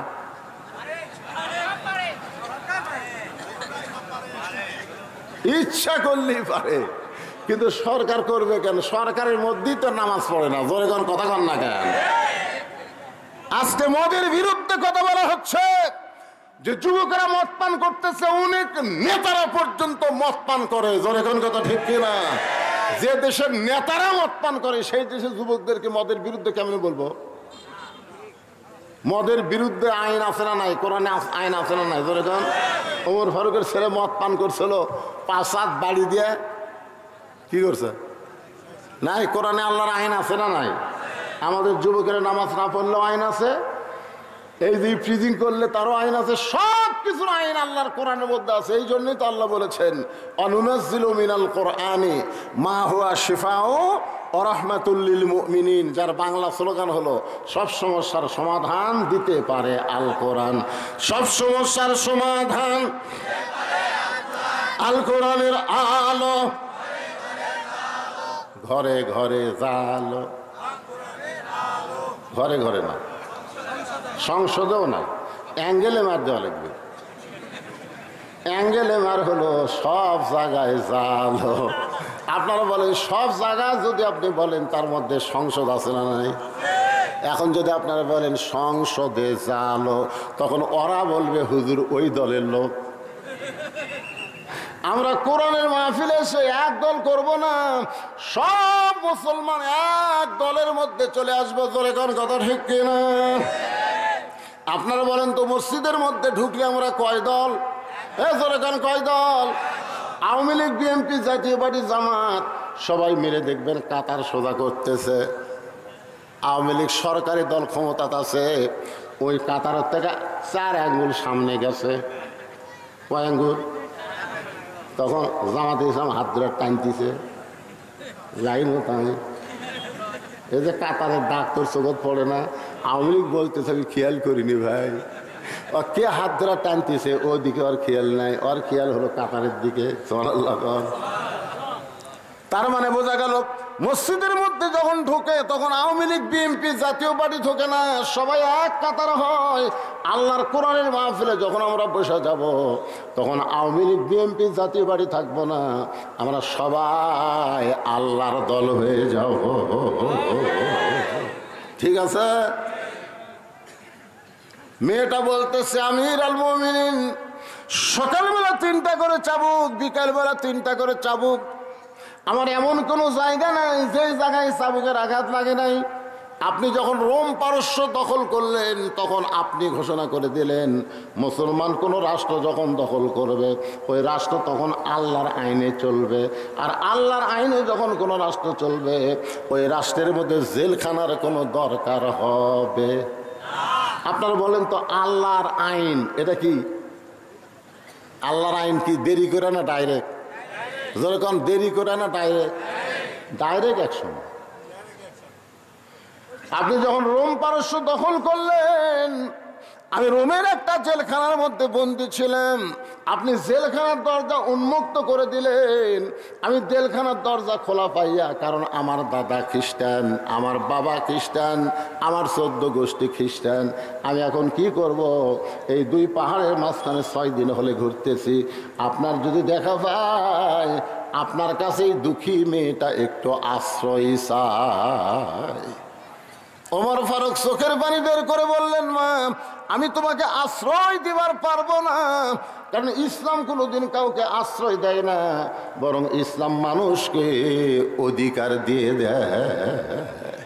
আপনারা বলেন তো, ইসলামে নারীদের অধিকার আছে না নাই? আজকে অনেক মেয়েরা বলে ইসলামে আমাদের কোনো অধিকার নেই। এই যে একজন তাসলিমা নাসরিন একটা বই লেখছে, নির্বাচিত কলম। ওই নির্বাচিত কলমের মধ্যে লেখছে, আর রেজালু কাওয়ামুনা আলান নেসা, যে পুরুষরা নারীদের উপরে থাকবে। এই আয়াতটার ব্যাখ্যা করে তাসলিমা নাসরিন নাস্তিক বলেছে, এইখানে আল্লাহ তাআলা পুরুষের চাইতে নারীদের দাম কমায় দিছে, কারণ পুরুষেরা থাকবে উপরে, নারীরা থাকবে নিচে। আপনারা বলেন তো, এই আয়াতটা আল্লাহ কোন প্রেক্ষাপটে নাযিল করছে? নারী যদি মা হয়, তাহলে নারীর দাম বাবার চাইতে অনেক বেশি। জোরে কোন কথা ঠিক কিনা? নারী যদি মেয়ে হয়, তাহলে ছেলের চাইতে মেয়ের দাম কম না বেশি? কিন্তু নারী যদি বউ হয়, ওই জায়গাতে একটু আল্লাহ বলছে, স্বামী একটু উপরে থাকবে, বউ একটু নিচে থাকবে। আপনারা কি বইয়ের উপরে থাকেন না নিচে যান? পদ্মার চরে জালা জালেন একটা অস্থায়ী ঘর বানাচ্ছে, টাটায়ের ঘর। জালা মাছ ধরবে, ইলিশ মাছ, হঠাৎ একদিন উঠছে ঝড়ে, এত জোরে ঝড় উঠছে বুঝলেন, খালি ধুলাবালি দিয়া 1-1 ঘন্টা হয় ঝড় থামে না। স্বামী জালা বলতেছে, বউরে, আমার তো পেশাব লাগছে, আমি কি করি? বউ বলতেছে, দরজা খোলা যাবে না, কারণ বাইরের বালি এসে ঘর মেখে যাবে। স্বামী বলতেছে, তাহলে ঘরের মধ্যে পেশাব করি। বউ কই, এত বড় মানুষ ঘরে পেশাব করলে দুর্গন্ধ হবে। স্বামী বলে, তাহলে করি কি রে? বউ বলতেছে, একটা কাম করেন, আপনি আমার কান্দর চলেন, কান্দর চড়ে ওপরে তালায় একটা শুটিং করেন, আপনার যন্ত্র মোতাবেক শুটিং করে, ওই শুটিং দিয়ে যন্ত্র বার করে পেশাব করেন। স্বামী পেশাব করার 1 ঘন্টা পর আর ঘর থামে না। বউ বলে, আমার হতে পেশাব লাগছে। স্বামী বলতে, শুটিং তো করা আছে, তুমি আমার কান্দে চলো, শুটিং দিয়ে পেশাব করো। এবার বউ স্বামীর কান্দে চড়ে পেশাব করে, পেশাব শুটিং দিয়ে বাইরে না যায়, স্বামীর বুক ভিজে যায়। স্বামী চিল্লায় বলে, বউ রে, পেশাব করিস কোন জায়গা, তারপরে কোন জায়গায়? বউ চিল্লায় বলে, মরার স্বামী জানো না, সব জায়গায় সমান অধিকার চলে না। আপনারা বলেন তো, মেয়েদের অধিকার ইসলামে আছে না নাই? আছে না নাই? ওমর ফারুক বললেন, মা, এখন তোমার বয়স কত? মেয়েটা বলতেছে, 6 বছর বয়স ঈমান গ্রহণ করেছি, আর 12 বছর জেলখানায় বন্দি জীবন কাটাইছি। এই মুহূর্তে আমার বয়স হলো 18 বছর। ওমর ফারুক বললেন, মা, 18 বছরের একজন মেয়ের জন্যে ইসলামের 1 নম্বর অধিকার হলো ভালো একটা ছেলের সাথে বিয়া বসা। কি ছেলে? আপনারা কি আমার কথা বুঝতে পারতেছেন না? কি ছেলে? ভালো ছেলে। বিয়াতে বিমান নেয়, মহারণা নগদ। জোরে কন। বিয়াতে বিমান নেয় না, মহারণা নগদ দেয়, এরা হলো ভালো ছেলে। আপনাদের ধামুরহাটের খবর কি?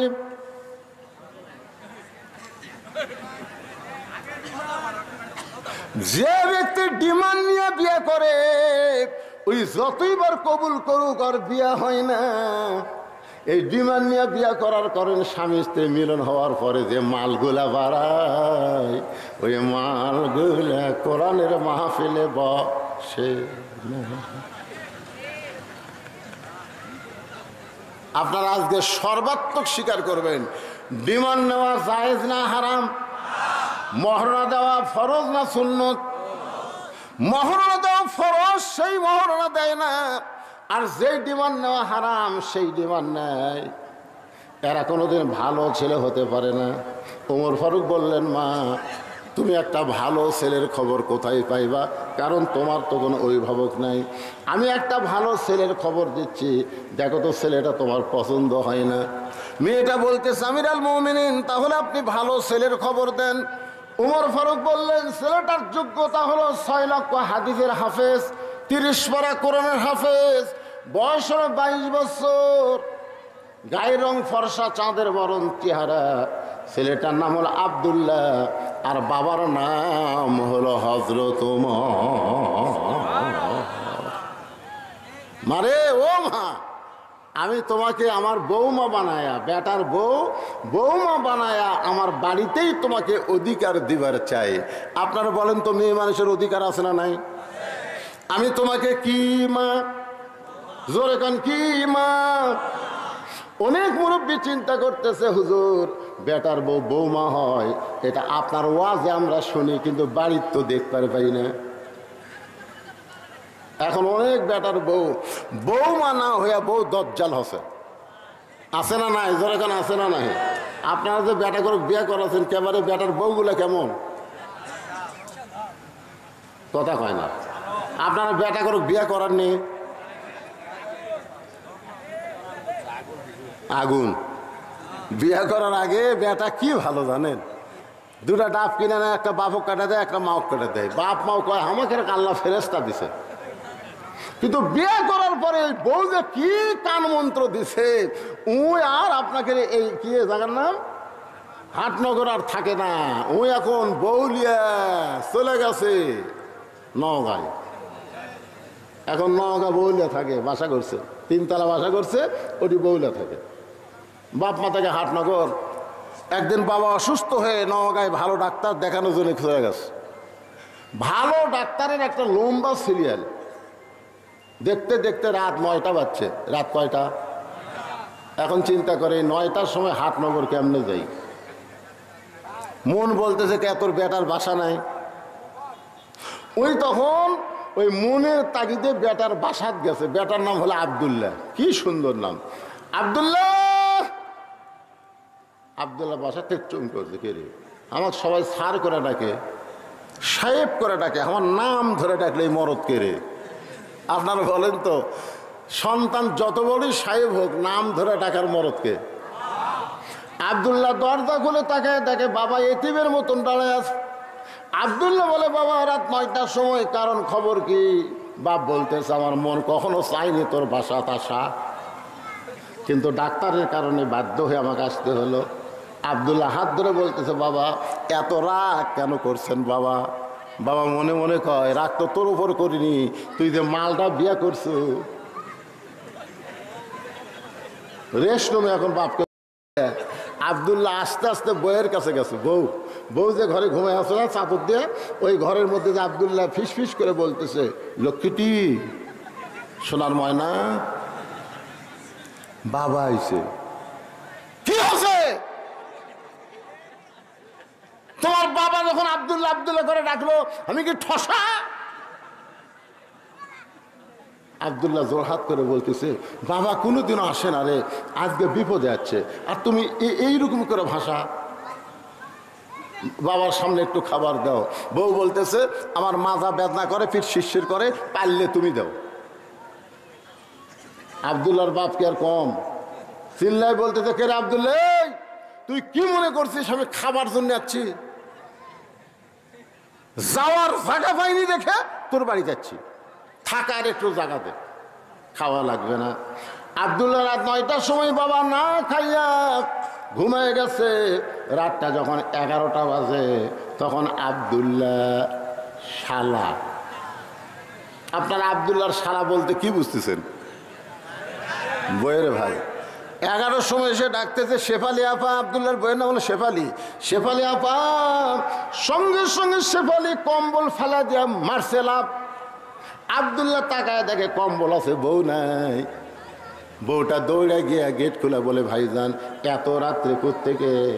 বলে ক্রাম বোর্ড খেলতে খেলতে রাত হয়ে গেছে, আপা আমি একটু ঘুমাবার চাই। বলে কিসের ঘুম, আগে খাওয়া। তুই না খাইলে ঘুমাইলে আমার চোখে ঘুম ধরবে না। এই বলে ভাত গরম, গোস্ত গরম, মাছ গরম, সব গরম করে ভাইয়ের সামনে দিয়া বলতে যে খা ভাই, খা ভাই, তুই না খাইলে আমার কলিজার শান্তি নাই। আব্দুল্লাহ মনে মনে চিন্তা করে 9টার সময় আমার বাবা আইছে, তখন তোর মাজা বেদনা করে, পিঠ শিরশির করে, আর 11টার সময় খা ভাই, খা ভাই, খবর কি? বার হয়ে দেখে 5 তরকারি গরম ভাত, শালার মাথায় বইয়ের হাত। কয় তরকারি? 5 তরকারি গরম ভাত, শালার মাথায় বইয়ের হাত। খালি বারবার বলতেছে আর এক টুকরা খা ভাই, তুই না খাইলে আমার কলজার শান্তি নাই। আব্দুল্লাহ চুপি চুপি বাবা যেই ঘরে ঘুমাই, ওই বাবার ঘরের জানলার কাছে 0 বাল্বের আলোতে তাকায় দেখে বাবার শুকনা মুখটা দেখতে পায়। আব্দুল্লাহর চোখটা পানি পড়তেছে।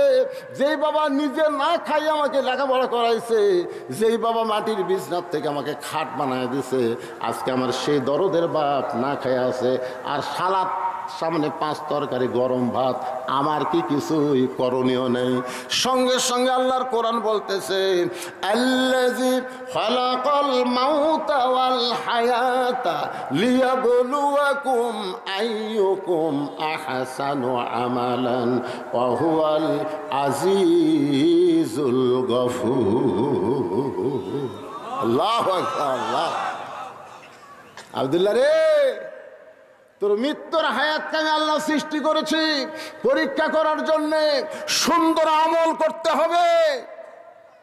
আল্লাহ কোরআনে বলেছে, ওয়াকাযা রাব্বুকা আল্লা তা'বুদু ইল্লা ইয়্যাহু ওয়া বিল ওয়ালিদাইনি ইহসানান। আল্লাহর পরেই হলো বাপ মা। তোর সেই বাপ না খেয়ে ঘুম পাড়তেছে, তোর শালার সামনে 5 তরকারি গরম ভাত, তোর কি করার কিছুই নাই? আল্লাহর কোরআন ঈমান জাগায় দিছে। জোরে কোন সুবহানাল্লাহ। গোটা বিশ্বের মানুষকে ঈমানকে জাগাইতে পারে সেই কিতাবের নাম কি? আব্দুল্লাহ চিন্তা করে, ভাই কোরআন যত ঈমান জাগা দেখি রে, বর্তমানে নারী নির্যাতনের কেস আছে, মরদ নির্যাতনের কোনো কেস নেই। আমি কি করি? বিবেক বলতেছে করার কিছুই নাই। তোর বাড়ি খুঁজা দেখে আটা বলা, উটি বলা একটা বেলান আছে, দেখ দেখ, করার কিছু নাই পাগলা। ওই খুঁজা দেখে উঠি বলা একটা বেলান আছে, ওই বেলান হাতে নিয়ে চিন্তা করতেছে কি করব। বিবেক সবচাইতে বড় আদালত। বিবেক বলতেছে তোর বউ তো তোর শালাক ভাত খিলাচ্ছে, কোনো দিকে খেয়াল নাই। কারণ মেয়ে মানুষেরা যখন তার বাপের আত্মীয় আসে তখন আর অন্য কোনো দিকে খেয়াল থাকে না, একটাই খেয়াল, খালি তারা বাপের আত্মীয়। তোর কোনো কথা ঠিক কিনা? এখন যে হারে খিলাচ্ছে ওর তো কোনো খেয়াল নাই। তুই বিড়ালের মতন চুপি চুপি যায় ওর পিছনে দেখা উঁচু হয়ে আসে, ওই উঁচা জায়গা বিসমিল্লাহ কয়ে একটা বাড়ি মারবো, একটা হজের সব। 2টা বাড়ি মারবো, 2টা হজের সব। এখন তুই কয়টা হজের সব নিব সেটা তোরই ব্যাপার, কিন্তু খবরদার নিচেও জান মারিস না, উপরেও জান মারিস না। কারণ নিচে মারলে কেস খাবো, উপরে মারলেও কেস খাবো, কারণ দেখাবার পারবি। আর মিডল পয়েন্টে মারলে লুসবি ঠিকই, কিন্তু কাউকে দেখাবার পারবি না। জোরে কোন কথা ঠিক কিনা? কারণ ওই জায়গা কাপড় খুলে কাউকে দেখাবি। বিলাই যেমন ইন্দুর ধরে, আব্দুল্লাহ চুপি চুপি বইয়ের পিছনে এসে বেলান নিয়ে উঠি বলা বেলান নিয়ে দাঁড়ায় আছে। আর বউ খালি ভাইকে বলতেছে আর এক টুকরা খা। ভাই বলতে জোড়া তাপা, আর আমি পারবো না। বোন বলতেছে ভাই রে তাহলে আর এক টুকরা মুরগিলে, না পা আমি আর পারতেছি না। আব্দুল্লাহ কয় আমার বাপ না খেয়ে আছে, তোর পিঠ বেদনা, তুই শিশির করে কম্বল ছাড়লি না, তোর ভাই খাবার চাই না তারপরেও খাবার দেশ। এই রাগ করে মারছে বাড়ি, এত জোরে বাড়ি মারছে, ফুটবল লাত্তি মারলে যেমন শব্দ হয় ওই জায়গা বাড়ি মারলে শব্দ হবি, কিন্তু খুব জোরে লাগবি না।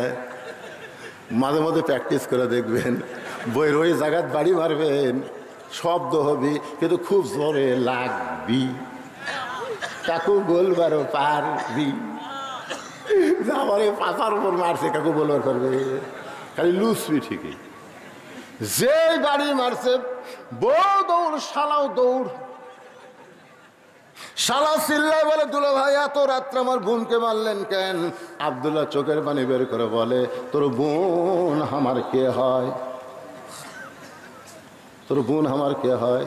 তোর বোনকে আমি এত ভালোবাসি, হাটনগর বাপ মাকে বাদ দিয়ে আমি নগা শহরে শুধু তোর বোনের জন্য একটা বাসা বানাইছি, কারণ বউকে ভালোবাসার কথা ইসলামে আছে না নাই? এজন্য কারণ ভালোবাসার কথা ইসলামে আছে না নাই? আল্লাহ নবী ঘরের মধ্যে বসে আছে, এমন সময়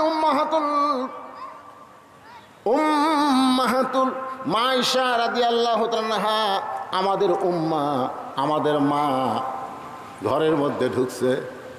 নবী বসে আছেন, মা আয়েশা ঘরের মধ্যে ঢুকছে, সঙ্গে সঙ্গে নবী দাঁড়িয়ে গেলেন।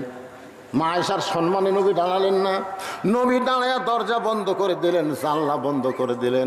আয়েশা বলে, ইয়া রাসূলুল্লাহ, আমি ঘরে আসার সাথে সাথে আপনি দরজা বন্ধ করলেন, জানলা বন্ধ করলেন, আমার দেহ থরথর করে কাঁপতেছে। রাসূল বলে, কি কারণে তোমার দেহ কাঁপে? বলে, আপনার জুতার পরশে আল্লাহর আরশ ধন্য হয়ে গেছে। হুজুর, যদি কোনো বেয়াদবি হয় এই কারণেই আমার দেহ কাঁপতেছে। রাসূল বলে, আয়েশা, একজন নবীর জুতার পরশে আল্লাহর আরশ ধন্য হয়েছে, একজন নবীর জুতার পরশে।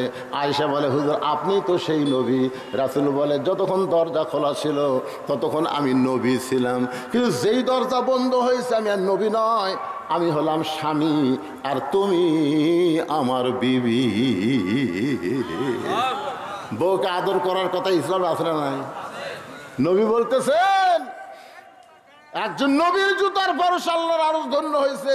আয়েশা বলে, আপনি তো সেই নবী। রাসূল বলে, আমি নবী ছিলাম রে যতক্ষণ দরজা খোলা ছিল, এখন দরজা বন্ধ, কিসের নবী রে? আমি হলাম স্বামী, তুমি আমার বিবি, আসো। মা আয়েশা দৌড়ে এসে স্বামীর বুকে মাথা দিয়ে কয়, আল্লাহ, এতদিন জানতাম আমার নবী বিশ্ব নবী, আজকে দেখতেছি আমার নাবী হলেন 1 নম্বর স্বামী। নবী আস্তে করে মা আয়েশাকে বুকের মধ্যে নিয়ে এই ডান হাত দিয়া পিঠের উপর একটা চাপ দিছে। এই চাপ দেওয়া কিন্তু সুন্নত। আপনারা বুকের মধ্যে নিয়ে একটা কি দিবেন? কথা কয় না একেবারে। শোনেন, ফেতনার জামানায় একটা সুন্নত আমল করলে 100 গলা কাটা শহীদের সব। কোনোদিন চাপ দিচ্ছেন আপনারা? যারা বিয়ে করতেছেন, ভাই আমি তার খুব বলতেছি, আর প্রেমিকা চাপ দেওয়ার কথা বলতেছি না। এখন বউকে বুকের মধ্যে নিয়ে আল্লাহ রাসূল, আল্লাহর নবী হলেন আমাদের আদর্শ। নবী যখন ডান হাতে চাপ দিয়েছে, সঙ্গে সঙ্গে আল্লাহ বলে, জিবরাইল যা যা নবীর কাছে কোরআন শরীফ নিয়ে যা। ফেরেশতা জিবরাইল বলে, আল্লাহ, বহুবার নবীর কাছে কোরআন নিয়ে গেলাম, এইভাবে তো কোনোদিন বলেন নাই। আল্লাহ বলে, জিবরাইল, নবী ঘরের মধ্যে যে আমল করতেছে, এই আমলে আমি আল্লাহর আরশ খুশি হয়ে গেছে। সুবহানাল্লাহ, জোরে কোয়া যায় না? আপনার বলেন তো, নবী কি ঘরের মধ্যে নামাজ পড়তেছে, জিকির করতেছে, তাসবিহ তেলাওয়াত করতেছে, কি করতেছে? বুকের মধ্যে চাপা ধরায় আল্লাহর কাছে সবচাইতে দামি আমল। জোরে কোন সুবহানাল্লাহ। যা রে জিবরাইল, যা, কোরআনের আয়াত নিয়ে নবীর কাছে যা। ফেরেশতা জিবরাইল কোরআনের আয়াত নিয়ে নবীর বাড়ির পাশে দাঁড়িয়ে বলতেছে, আসসালামু আলাইকা ইয়া রাসূলুল্লাহ। নবী আয়েশাকে বুকের মধ্যে নিয়ে চমকে উঠলেন। আয়েশা বলে, হুজুর, আপনি চমকালেন কেন? বলে, ফেরেশতা জিবরাইল আমাকে সালাম দিল। আয়েশা বলতেছে, এই সময় ফেরেশতা আসার টাইম হলো। কারণ বউ যখন স্বামীর বুকের মধ্যে থাকে, মনে হয় বউটা জান্নাতের মধ্যে আছে। জোরে কোন কথা ঠিক কি না? আল্লাহ রাসূল বলে, আয়েশা, জিবরাইল নিজের ইচ্ছায় কোনোদিন আসে না, জিবরাইল আল্লাহর হুকুমে আসে। দেখি জিবরাইল কি জন্য আইছে। নবী বললেন, জিবরাইল, কারণ কি? জিবরাইল বলে, হুজুর, ঘরের মধ্যে কি করতেছেন আমি জানি না, তবে আল্লাহ পাক আমাকে জানাইছে যে আমল করতেছেন, আল্লাহর আরশ খুশি হয়ে গেছে। আল্লাহ কোরআনের আয়াত নাজিল করেছে, হুন্না পড়েন, হুন্না লিবাসুল লাকুম ওয়া আনতুম লিবাসুল্লাহুন্না। তোর বোন আমার বউ হয় রে, সে আদরের বউকে আমি কেন মারলাম? আয়। শালা বলতেছে, আমাকেও মারবেন নাকি? বলে, তোকে মারবো না, তোকে একটু দেখাবার চাই, আয়। এবার শালার হাত ধরে বাবা যে ঘরে ঘুমায়, ওই ঘরের জানলার কাছে নিয়ে গিয়ে বলতেছে, দেখ তো ভিতরে কে। শালা বলতেছে, আপনার বাবা কখন আইছে দুলা ভাই?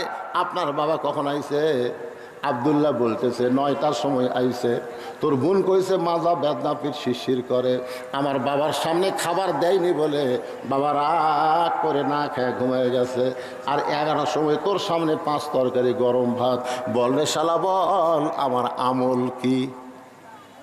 শালা বলতে দুলা ভাই আর একটা মারেন, আর একটা মারেন। এই মানুষের জাত না, এই বাপের আত্মীয় পছন্দ করে, স্বামীর আত্মীয় 2 চোখকে দেখবার পারে না। ধর এখন কথা ঠিক না? আপনাদের ঘরে এমন বউ আছে না নাই? ওর বাপের বাড়ি একটা ফকির আসলে আমার মায়েরা যারা পর্দার অন্তর আছেন, মা মনে কষ্ট নিয়েন না। যে স্বামীর পায়ের তলে আপনার জান্নাত হওয়ার কথা ছিল, কিন্তু পায়ের তলে জান্নাত না হয়ে রাসূল বলেছেন আল্লাহর পরে কাউকে যদি সেজদা দেওয়ার হুকুম থাকতো, তাহলে প্রত্যেকটা নারীকে বলা হতো তোমার স্বামীর পায়ে সেজদা করো।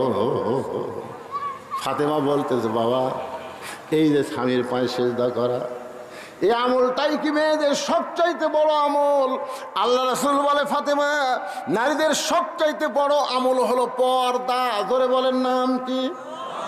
তুমি মনে করো না তোমার বাবা বিশ্ব নবী বলে আল্লাহ তোমাকে জান্নাত দিবে, এইটা কখনোই তুমি মনে করো না। ফাতেমা বলে বাবা, আমি মাঝে মধ্যে মনে করি আমার বাবা বিশ্ব নবী বলে আল্লাহ সেই খাতিরে হয়তো আমাকে জান্নাত দিবে। রাসূল বলে ফাতেমা রে, জান্নাতে যদি যাওয়ার চাও তাহলে জান্নাতের আমল করে তোমাকে জান্নাতে যেতে হবে। ফাতেমা বলে বাবা জান্নাতের আমল কি? রাসূল বললেন মেয়েদের সব আমলের মধ্যে 1 নম্বর আমল হলো পর্দা। ধরে কর 1 নম্বর আমল কি? আমার মায়েরা যারা পর্দার অন্তরালে একটু মনোযোগ দিয়ে শোনেন। গভীর রাত্রে হযরত আলীকে বুকের মধ্যে নিয়ে ফাতেমা ছোট বাচ্চার মতন কাঁদতেছে। আলী বলে ফাতেমা কান্দার কারণ? বলে ওগো স্বামী, আল্লাহ পাক আমার দোয়া কবুল করেছে, আজকে রাতের বেলায় আমার মৃত্যু হবে।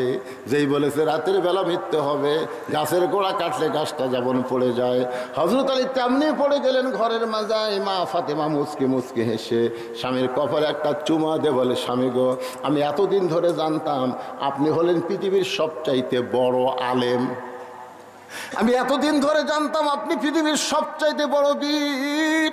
মরার খবর শুনে আপনি কেন কাঁদতেছেন? কারণ দুনিয়াতে মানুষ এসেছে থাকার জন্যে না, মানুষ এসেছে যাওয়ার জন্যে। আপনারা বলেন তো, 2 জন চাষ তলে গল্প করতেছে, অমুকের ফাঁসি হলো রে, অমুকের ফাঁসি হবি। আমি দৌড়া গিয়ে বললাম কে ভাই, তোমরা যে গল্প করতেছো অমুকের ফাঁসি হলো অমুকের ফাঁসি হবি, তোমার যে মৃত্যু হবি, যেই খুশি তোমার মৃত্যু হবে চুম করছে। চমকে উঠলা কেন? কারণ ফাঁসির তারিখ আছে, মরার কোনো তারিখ। আপনারা বলেন তো আমাদের কোনো তারিখ আছে? কে কবে মরবেন এইটাকে আপনারা জানেন? তাহলে যে যুবকেরা মিলে আজকে মাহফিল করতেছে, এই যুবকেরা কোথায়? একজন? কয়জন যুবক? তোমরা কয়জন যুবক রে? এই যুবকের যারা আজকে কোরআনের মাহফিল করতেছ, আমি তাদেরকে বলবো তোমরা বিবেকের আয়নায়, বিবেকের আদালতে জিজ্ঞাসা করো, তোমরা কি মাগরিবের নামাজ পড়েছো? তোমরা কি এশার নামাজ পড়েছো? তোমরা কি ফজরের নামাজ পড়বা?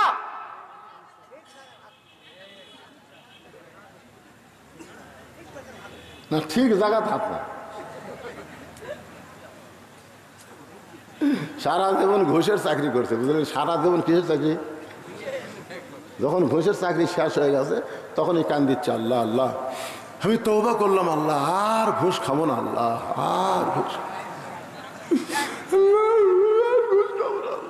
আল্লাহ কয় ফেরেশতা কয় কান সারা তর মারতো, শালা কি কয়? যতদিন ঘুষের চাকরি আসছিল তখনই তওবা করেনি, এখন চাকরি শেষ আর ঘুষ খাওয়ার পারবি না, তখনই তওবা করতেছে। বুড়া বয়সে আল্লাহর কাছে কান দিচ্ছে, আল্লাহ আমি আর চুরি করবো না, আল্লাহ আমি যৌবন বয়সে যা করছি করছি, আল্লাহ বুড়া বয়সে আর চুরি করবো না। আল্লাহ কাছে তো চুরি করার ক্ষমতা আছে কি?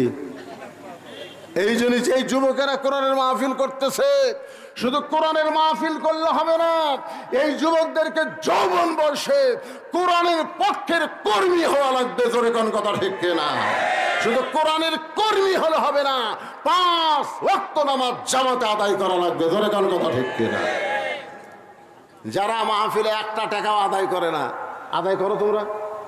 কোনো টাকা আদায় করে না, এরা নিজেরাই টাকা দিয়া এত সুন্দর আয়োজন করে।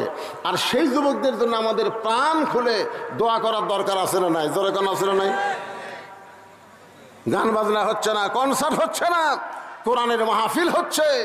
এই মাহফিলকে আল্লাহ যেন কবুল করে। আমি সব সাইটে ওয়াজ করেছি, সব সাইটে, কিন্তু ভাইজান আমার ঘড়ি আমাকে বারবার বলে দিচ্ছে কাজ কামের দিন। মানুষ সারাদিন কাজ কাম করছে। আল্লাহ রাসূল বলেছেন 2 ওয়াক্ত নামাজ কেন লম্বা করা হলো? শোনেন, 2 ওয়াক্ত নামাজ লম্বা করা কেন হলো? 3 ওয়াক্ত নামাজ হলো তাড়াতাড়ি, আসর, মাগরিব, এশা। তাড়াতাড়ি না? এ কথা কন, তাড়াতাড়ি না? পড়ার পরে কি মাগরিব, পড়ার পরে কি এশা। দেখেন এই 3 ওয়াক্ত মিলা কয় ঘন্টা? কিন্তু এশা থেকে ফজর, ফজর থেকে জোহর, এই 2 ওয়াক্ত লম্বা কেন? উমর ফারুক বললেন, ইয়া রাসূলুল্লাহ, 5 ওয়াক্ত নামাজের মধ্যে এই 2 ওয়াক্ত নামাজের সময় লম্বা কেন? আল্লাহ রাসূল বললেন, ফজর থেকে জোহর আল্লাহ লম্বা সময় দেওয়ার কারণ হলো এই লম্বা সময়ের মধ্যে মানুষ ব্যবসা বাণিজ্য করবে, খেতে খামারে কাজ কাম করবে, চাকরি বাকরি করবে। এগুলা করতে গিয়া তার দেহের যে ক্ষয় হবে, ক্ষতি হবে। এশা থেকে ফজর আল্লাহ লম্বা সময় দেওয়ার কারণ হলো ওই সময়ের মধ্যে ঘুম পাড়বে, ওই ঘুমে আল্লাহ সব ক্ষয় পুরা করে দিবে। এই জন্যে আপনারা নিয়ত করবেন যে দিনের বেলায় মাহফিল করা, জোহর থেকে আসর। আর এই রাতের বেলা মাহফিল করলে আল্লামা সাইদি হুজুরের মতন করা লাগবে 8টা থেকে 10টা পর্যন্ত। জোরে কোন কথা ঠিক কিনা? আমি এখানে অনেক আগে আইছি, এশার নামাজের অনেক আগে। নিয়ত করছিলাম যে 9টার দিকে তেজত দিবে, আপনাকে সময় মতো মোনাজাত করে আপনার বাড়িতে ঘুমও পারবেন। পরের দিন আমার ধান কাটা শুরু আছে। শুরু হয়নি? ধান কাটা শুরু হয়নি? কঠিন কাজ, এই জন্যই তো মানুষজন খুব কম। অনেক লোক দেখতেছে সারা রাত শনিবার গেলে আমাদের কাজ কাম হবে না, মাঝে মাঝে ফাঁকে ফাঁকে 2-1 উঠে গেছে। তো আমাদের মূল টার্গেট হলো এই ছেলেদের জন্য আমরা দোয়া করব প্রত্যেক বছর আল্লাহ যেন এমন করে একটা কোরআনের বাগান লাগাতে পারে। সকলে বলে আল্লাহুম্মা আমিন। সকলে ইস্তেগফার পড়েন, আস্তাগফিরুল্লাহ রব্বি মিন কুল্লি জামবি ওয়া আতুবু ইলাইহি লা হাওলা ওয়ালা কুওয়াতা ইল্লা বিল্লাহিল আলিয়্যিল আযীম। আল্লাহুম্মা সাল্লি আলা সাইয়্যিদিনা শাফিনা নাবিয়িনা মাওলানা মুহাম্মদ ওয়া আলা আলিহি ওয়া সাহবিহি ওয়া বারাক ওয়া সাল্লিম। আল্লাহুম্মা আমিন। আল্লাহুম্মা আনতাস সালাম ওয়া মিনকাস সালাম, তাবারাকতা ইয়া যাল জালালি ওয়াল ইকরাম।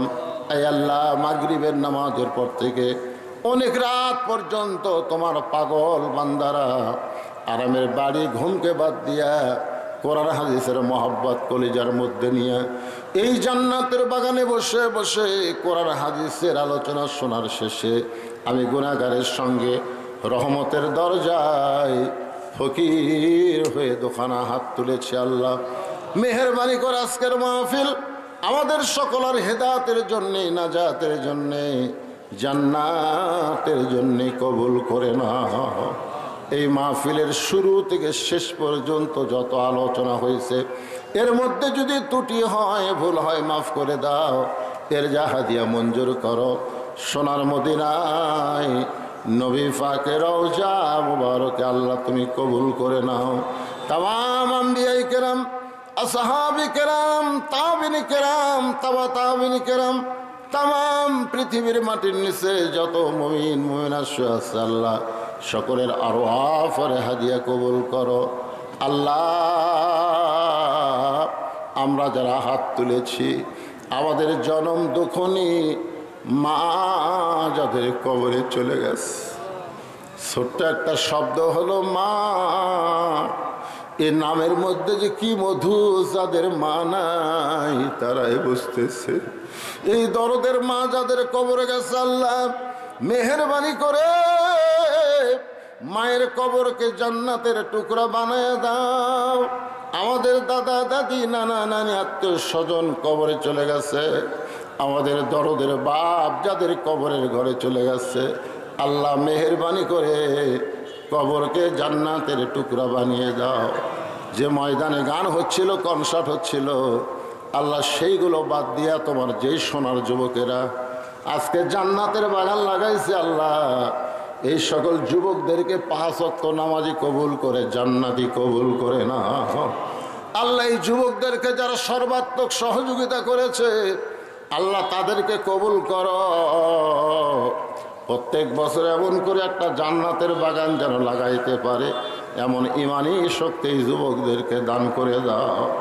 আল্লাহ হাটনগর মাহফিলকে কবুল করো।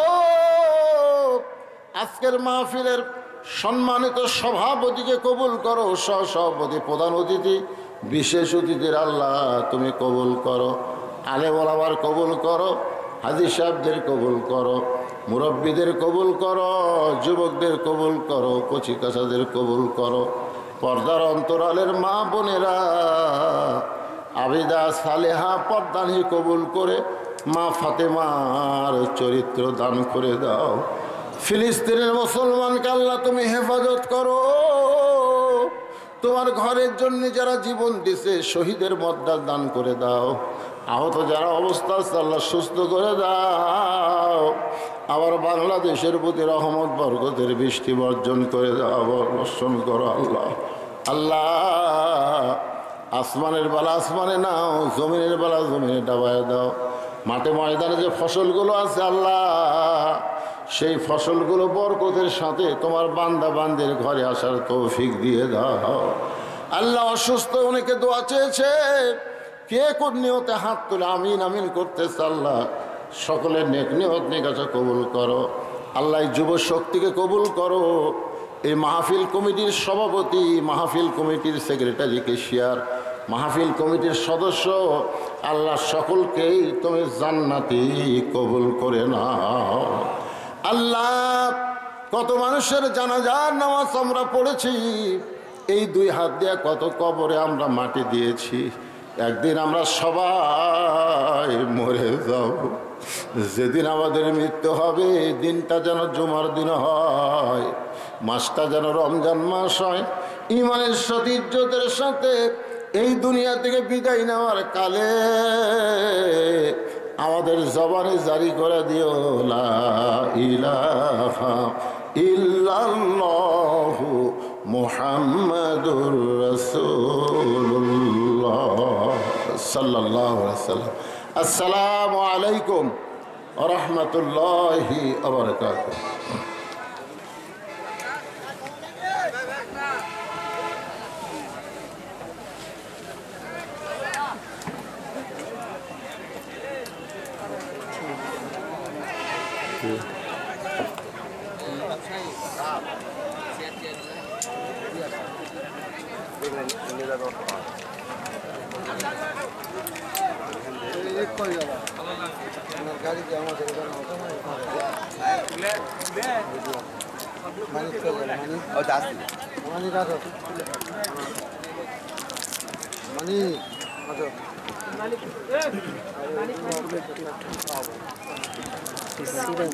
দেখেন কাঠটা ফল্ট হয়ে যায় আবার, ওটাই